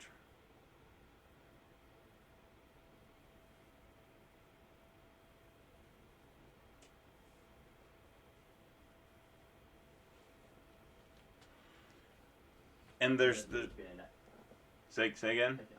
I'll also make a comment saying that I imagine this is gonna be a nightmare to code. It's challenging to code, definitely. Lots of pictures, lots of good variable names. Don't use PQRST for your variable names. Use names that are meaningful to you. Map them up with pictures. And this is like, you know, the thing we said with linked lists. If you give names to locations in your data structure, this becomes pretty easy. If I try to do, you know, root arrow right equals, you know, root arrow right arrow left or something like that, it's going to be really confusing. Use reasonable variable names to keep track of where you are in the list. And this case doesn't really have special cases, right? If there's nothing to the left of my largest node, this still works. If there's nothing to the left of the largest node, it makes the parent's right child equal to null, which, you know, is exactly the right thing to do. If there's nothing over here to the left, 60's right child should be null. Well, this statement will do that. Whether there's a null over here, or there's a whole subtree, or there's just a single node. So these four statements, once you're in this situation, will do exactly what you need. And you can code it more or less exactly like this. So does it really matter what the tree is? You can use the same algorithm and it won't like run into any problems like the copying, for example? Almost always yes. But it gets a little more complicated, because this algorithm requires that we know the parent of the largest node, and sometimes the largest node in the left subtree does not have a parent on the left. So here's another pathology we have to worry about. Let's say we have a root node.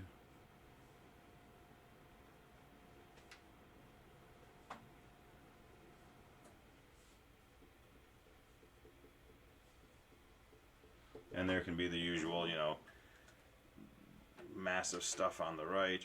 And let's say we want to delete the root of this tree. So how do we find the largest thing in the left subtree? Start with the left subtree, start at the root, move to the right till you can't move any further to the right. And at that point, you know, the first node we find is the largest. That's the largest. But since we did not, you know, move down a chain of nodes where we're keeping track of parent, largest, we don't have a parent of the largest here.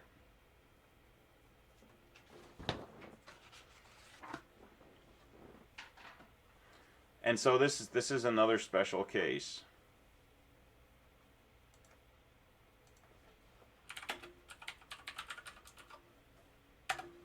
And so in this case, you know, 40 is the largest node.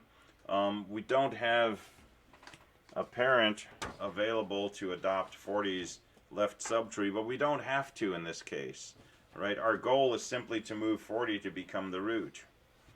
And when we make 40 the root of the tree, its left child is going to be unchanged, right? Moving 40 to the root means we're going to change this tree to look like this.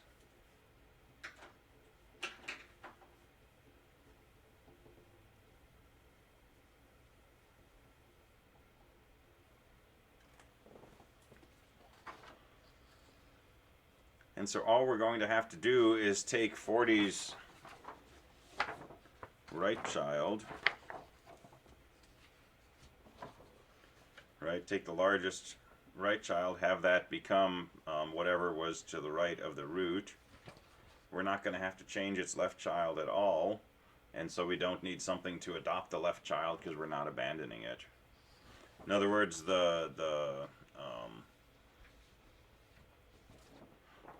new left subtree of the root is going to be the same as the current left subtree of what's going to become the root.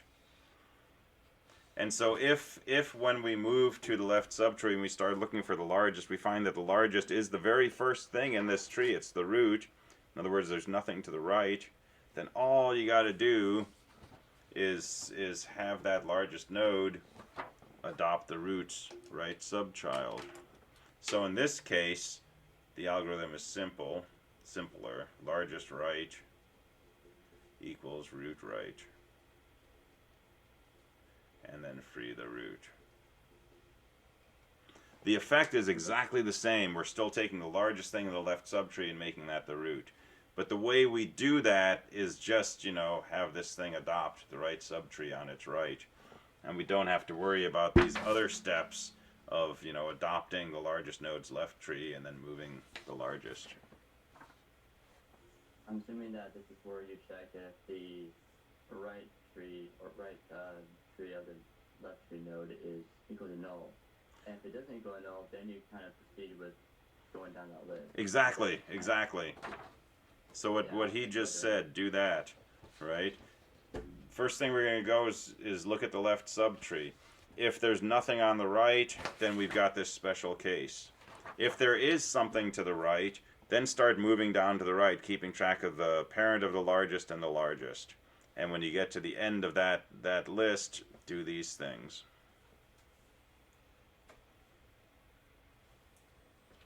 The only other possibility is our major edge case, where we can't pick the largest node from the left subtree because there is no left subtree. So before we do any of this, we're going to look at the left subtree, see if this is null.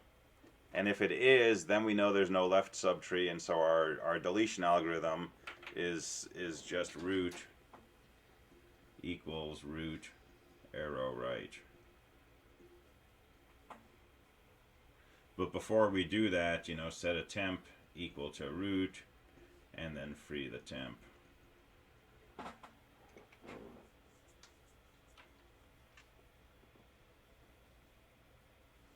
And so that would take care of the case where our tree looked like this and we wanted to delete the root. The new root's simply 200 and we release the 100 from memory.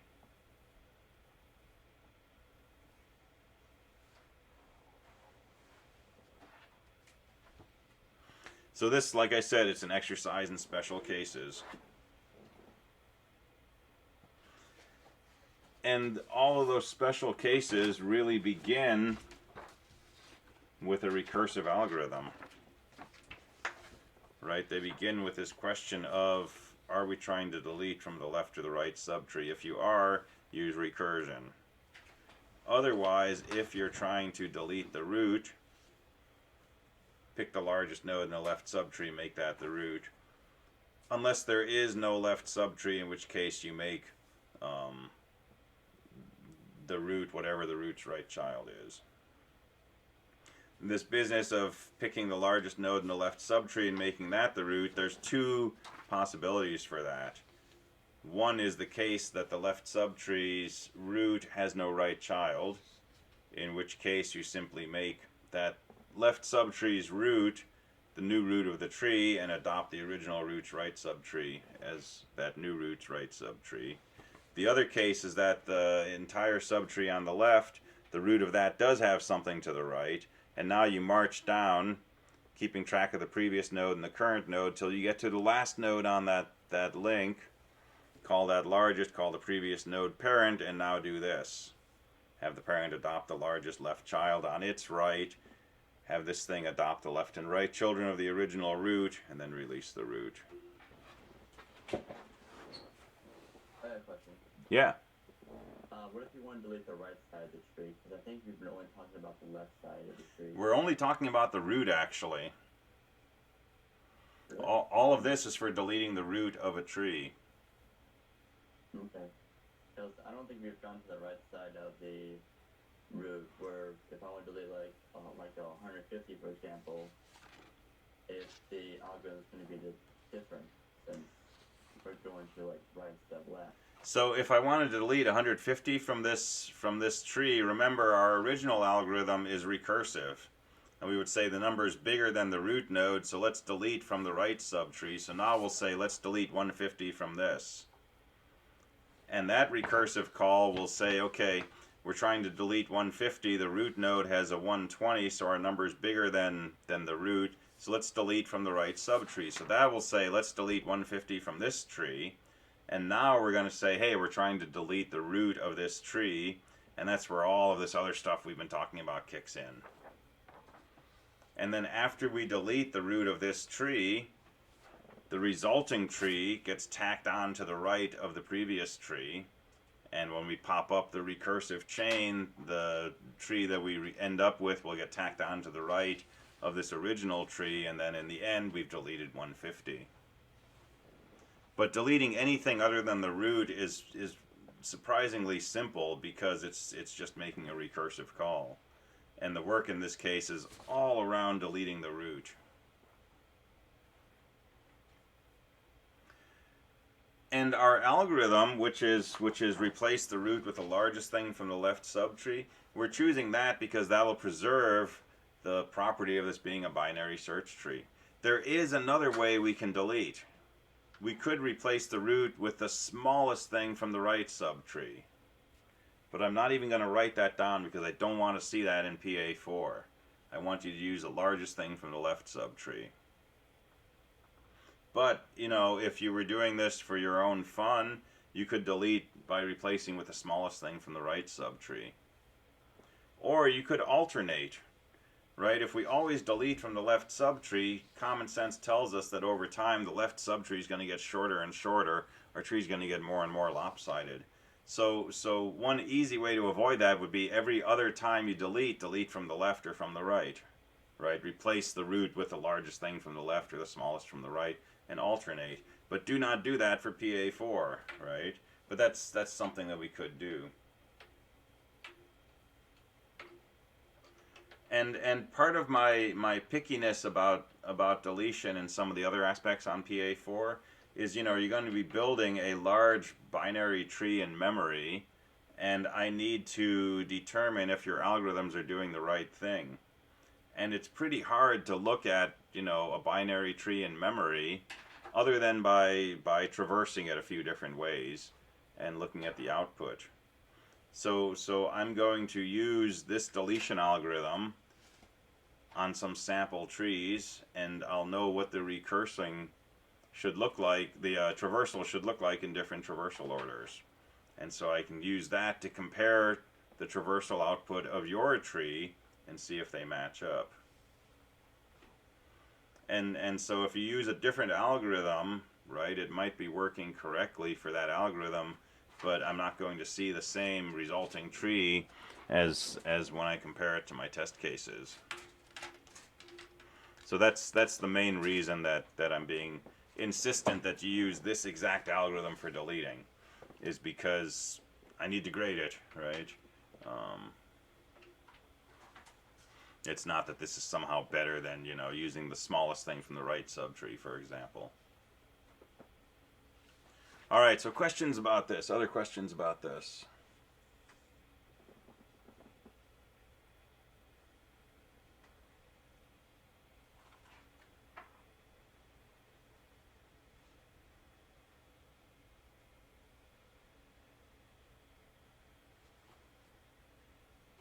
Would there ever be a case for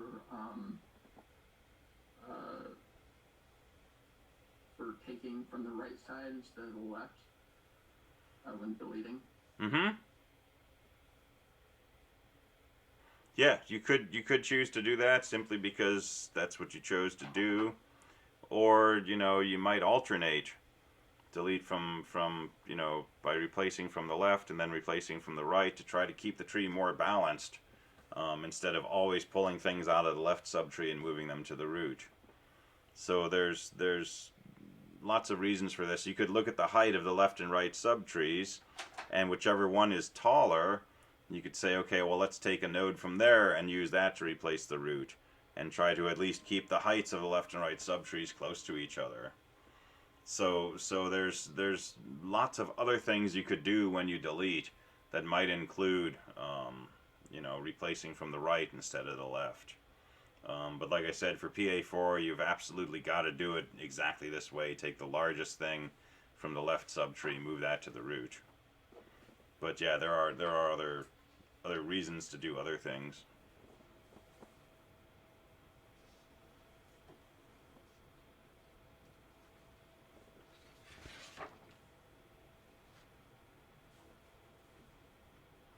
So moving down the tree from the root, you know, in the left subtree, moving down, that's your linked list skills from PA1, right? You have a previous and a current.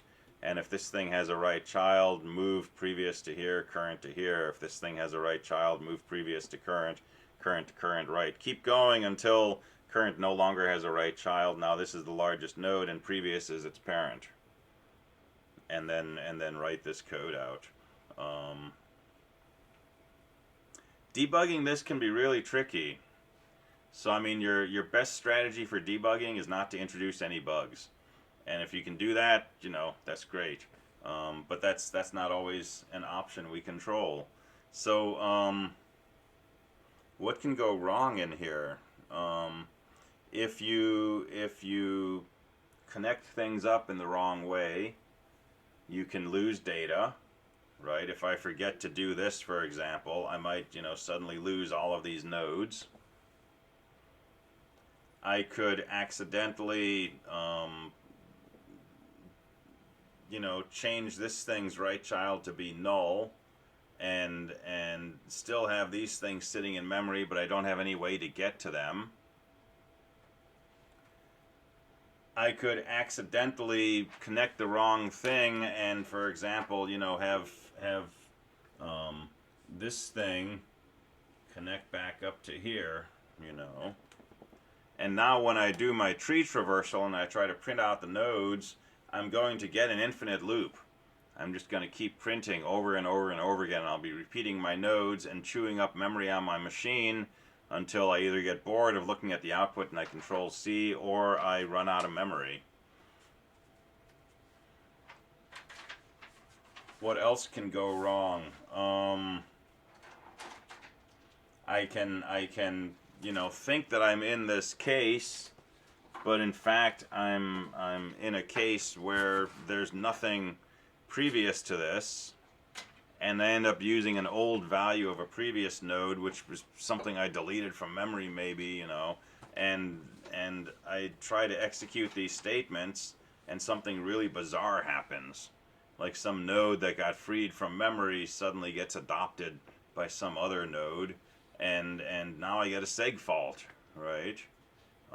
So there are a lot of things that can go wrong in here. And this is one reason why I say absolutely get the rest of your code working perfectly, so that you can build a tree by using your add. You can examine your tree by using, you know, your traversal code. And then when you start getting weird behavior, you know it's coming from delete. And if you're getting weird behavior, right, how do you debug? So try to find a simple test case that breaks your code. Don't read in 1,000 license plates from a flat file and type in 5 commands and suddenly you get a seg fault. You're not going to be able to debug that, right?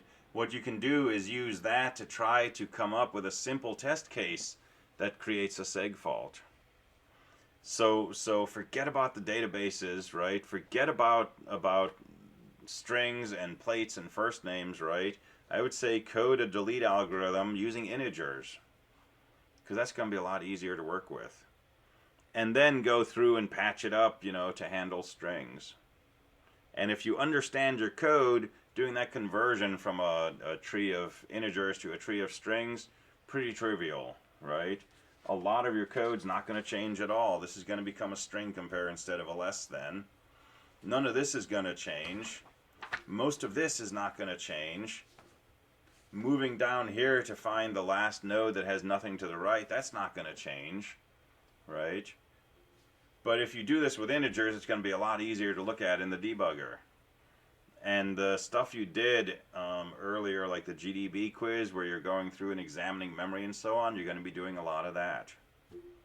You're going to want to be able to get to a point where you say, okay, I'm trying to delete the root of this tree and I get a seg fault. Right? So get down to you know, a minimum example that demonstrates the problem. And once you have a tree in memory and you know that if you delete the root it's going to seg fault, start running it through GDB. And you're not going to fire any of these cases because you're trying to delete the root, right? And so it's going to be a matter of, hey, first, you know, look at the comments you put in your code, right? And I'm not just being cute, right? You want to comment your code. There's a lot of sections in here. If you're not putting in comments as you write the code telling you what's happening in each section, it's going to become, something you get lost in. So there's the recursive part, right? And then there's the part where you're deleting the root. And to delete the root, first you're going to see, is there a left subtree? And if there's not, you're going to do this. And if there is a left subtree, you're going to try to pick the largest thing. And that's going to involve starting at the root of the left subtree and moving to the right. But you're going to have a special case if there's nothing to the right of the root, right? So you're going to have several different sections of your code just for this one question of deleting the root of a tree. And then go through GDB. And I guarantee if you step, in GDB, well, I almost guarantee, that when it seg faults, right, you'll be able to see exactly what line of code is seg faulting. And maybe this is seg faulting, right? Well, why would this seg fault? Well, take a look at root. Take a look at root arrow left. Take a look at largest. Take a look at largest arrow left. Maybe largest is null.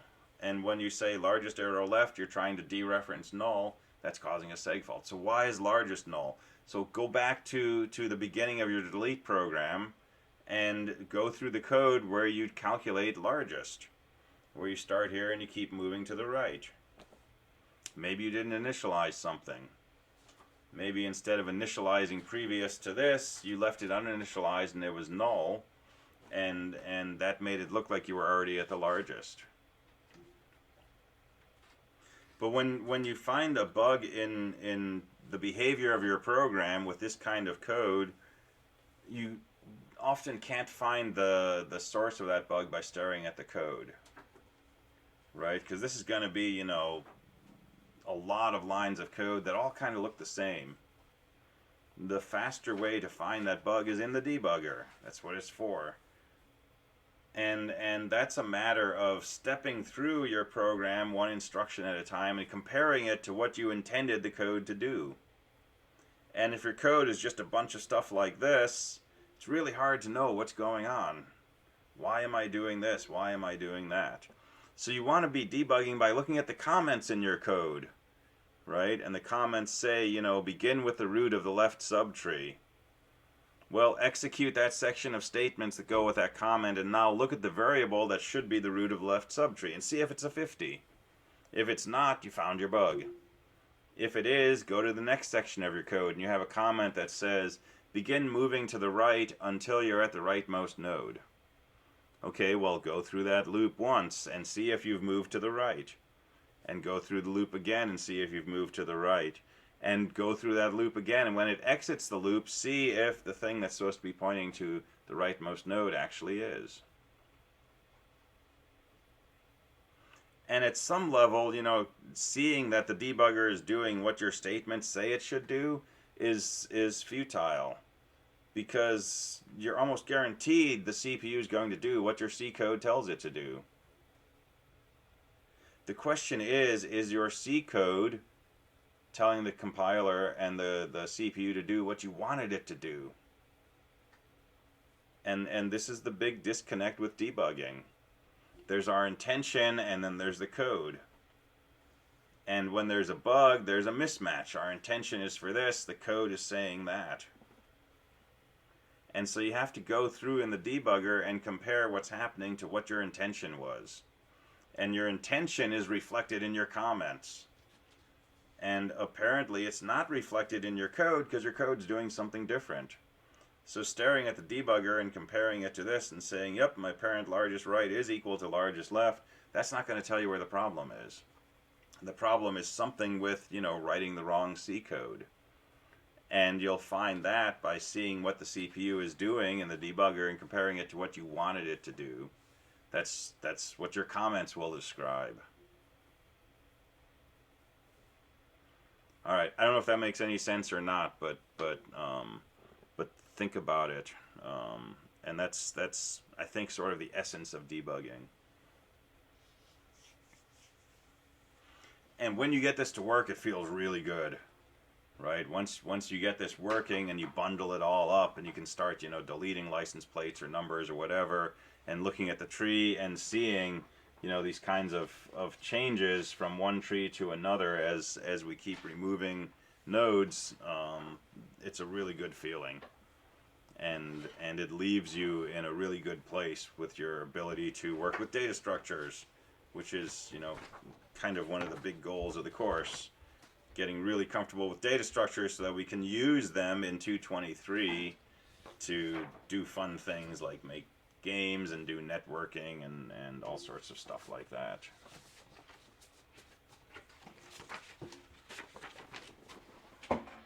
All right, so other questions, either about specifics or about some of those more general notions.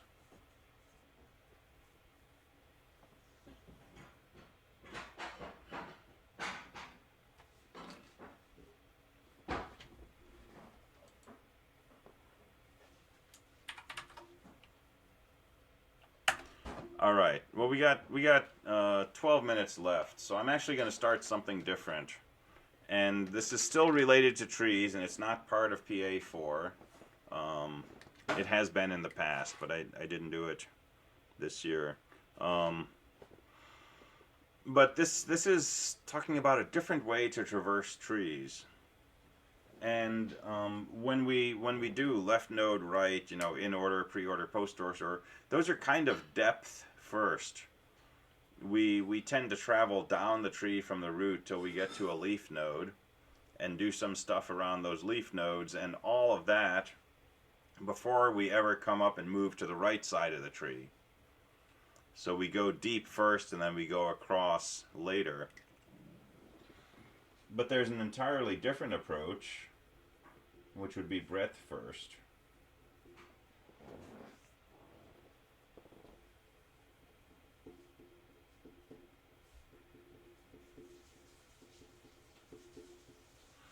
And in a breadth first traversal, for example, we start from the root and we would print out that, you know, 40.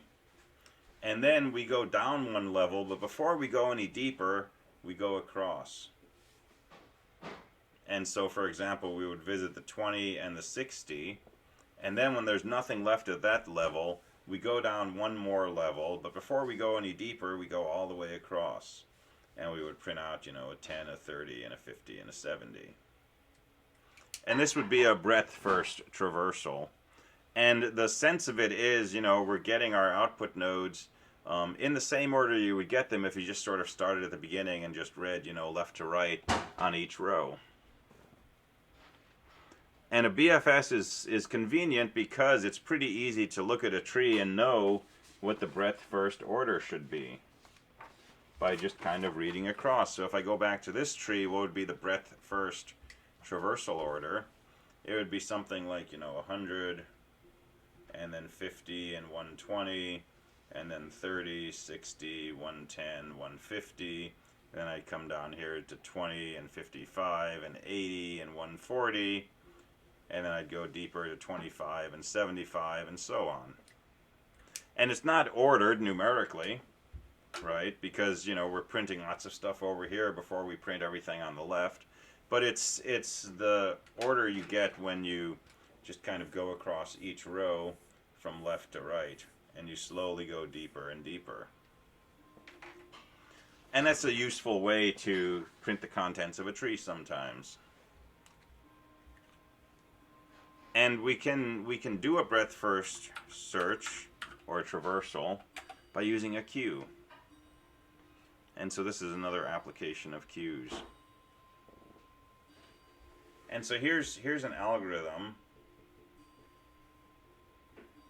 for breadth first search traversal of a tree. BFS, I just mean doing this breadth first. Say printing out the data. And it's an iterative algorithm. It's not recursive, right? It would be hard to recurse on this because after we print out the 40, we'd need to do a breadth first traversal on this subtree and on this subtree, but we need to do, you know, the first row of each one first and so on. It really doesn't work for recursion. But there's a pretty simple way to iterate and get our data out in this order. So we do one initial step, which is to take the root of the tree and add that to our queue.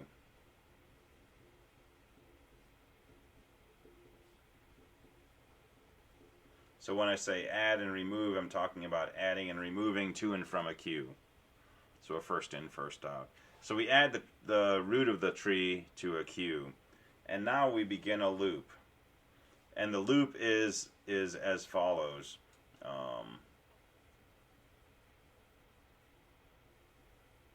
Let's remove whatever's at the head of the queue, and we'll put that into temp. Let's print that node's data, and then let's add the left and right child of temp.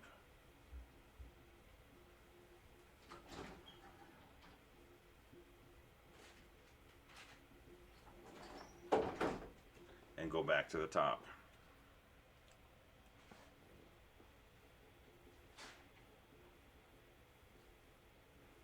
And when we try to remove from the queue, if the queue is empty, then we're done.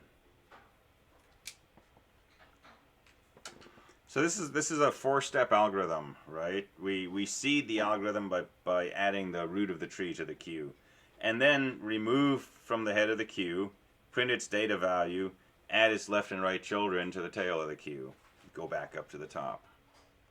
And this will do a breadth first traversal of your tree.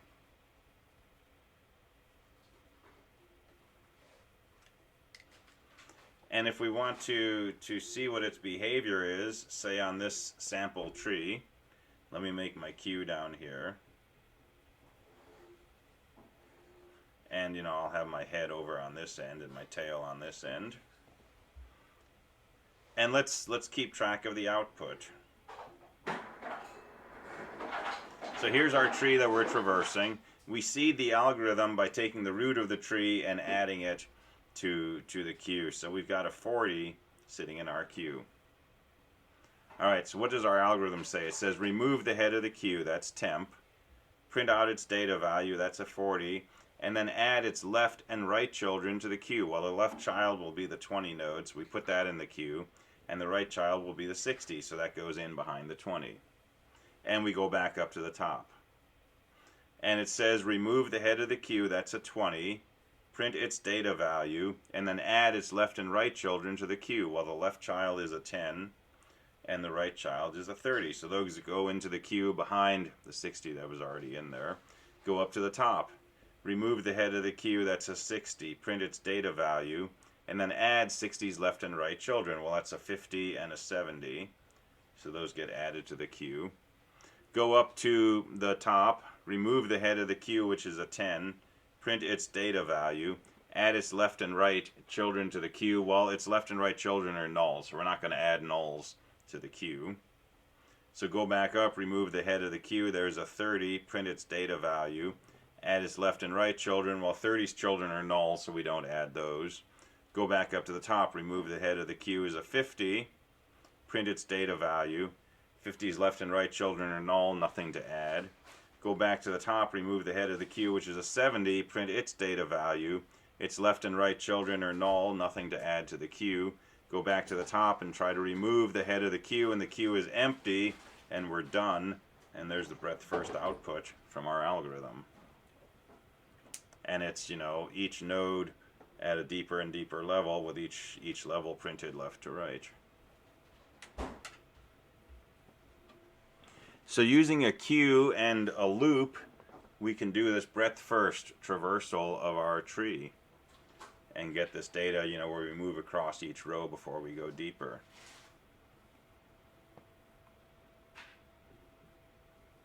And if you have a queue package, this is pretty fun to code. And it's really, just a little bit of extra stuff here. If temp left is not null, add it to the queue. If temp right is not null, add it to the queue. If the queue is empty, exit the while loop. Right? But pseudocode, this is all there is to it.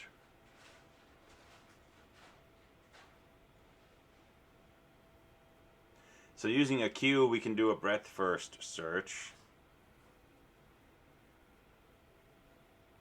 What do you think happens if we use a stack instead of a queue? Just take a crazy guess.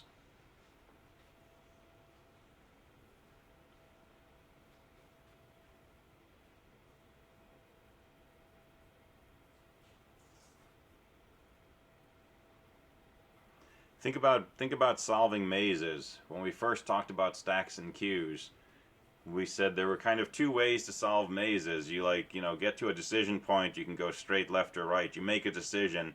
Each time you get to a decision point, you make a decision. Eventually you hit a wall and there's no way out. You have two choices. Most people will back up to the last decision that they made, and they'll go somewhere else. And if they hit a wall, they'll back up to the last decision and they'll make a different decision. And if they find out that there's no decision they could have made at that previous point, they'll back up one more level and make a different decision at that point. And we said that you can use a stack to implement that, right? Use a stack to keep track of each of those decision points. And that corresponds to a depth-first search. If you made a tree of every possible way you could go through the maze, what you're doing is starting from the root and making a set of decisions, and then, when you get down here, exploring other possibilities down here at this deep level. And if you run out of possibilities, you come up a little bit and you go down a different branch and explore. And you come up a little bit and go down a different branch and explore. And when you exhaust those, you go back and go up a little more, and then start exploring down deeper branches of that. And so if we use a stack instead of a queue, we get basically a depth-first search. And that's what, the traversal orders, left node right, left right node. Those are depth-first searches. And so next week probably we'll do the same thing, but we'll use a stack instead of a queue. And it's a slightly different algorithm, but we'll see how using a stack we can generate, for example, an in-order traversal, where our output would be, 10, 20, 30, 40, 50, 60, 70. And we don't usually code a stack to do depth first, we use recursion. Recursion works well because recursion uses the stack, and stacks are kind of inherently depth first operations. So we'll add some specifics to that. I'll give you an algorithm for doing depth first with a stack. We'll go through an example or two of it, and we'll kind of leave it at that. It's just something to sort of have in the back of your minds as you're working with recursion, as you're working with stacks. They're related to each other because CPUs use stacks to store and restore information when you make function calls. So we'll play around with that a little bit on Wednesday, and then I want to start talking about dynamic programming. And that's going to be our next discussion, and that will take us up to PA5, which will come out a week from Monday. So, after our next class meeting. And that'll be an assignment related to dynamic programming. So that's where we're going. If you're in 215, I'll see you in about an hour. If not, I'll either see you in office hours, or I will see you in a week for our Wednesday class next week. All right, thanks everybody. Have a good afternoon.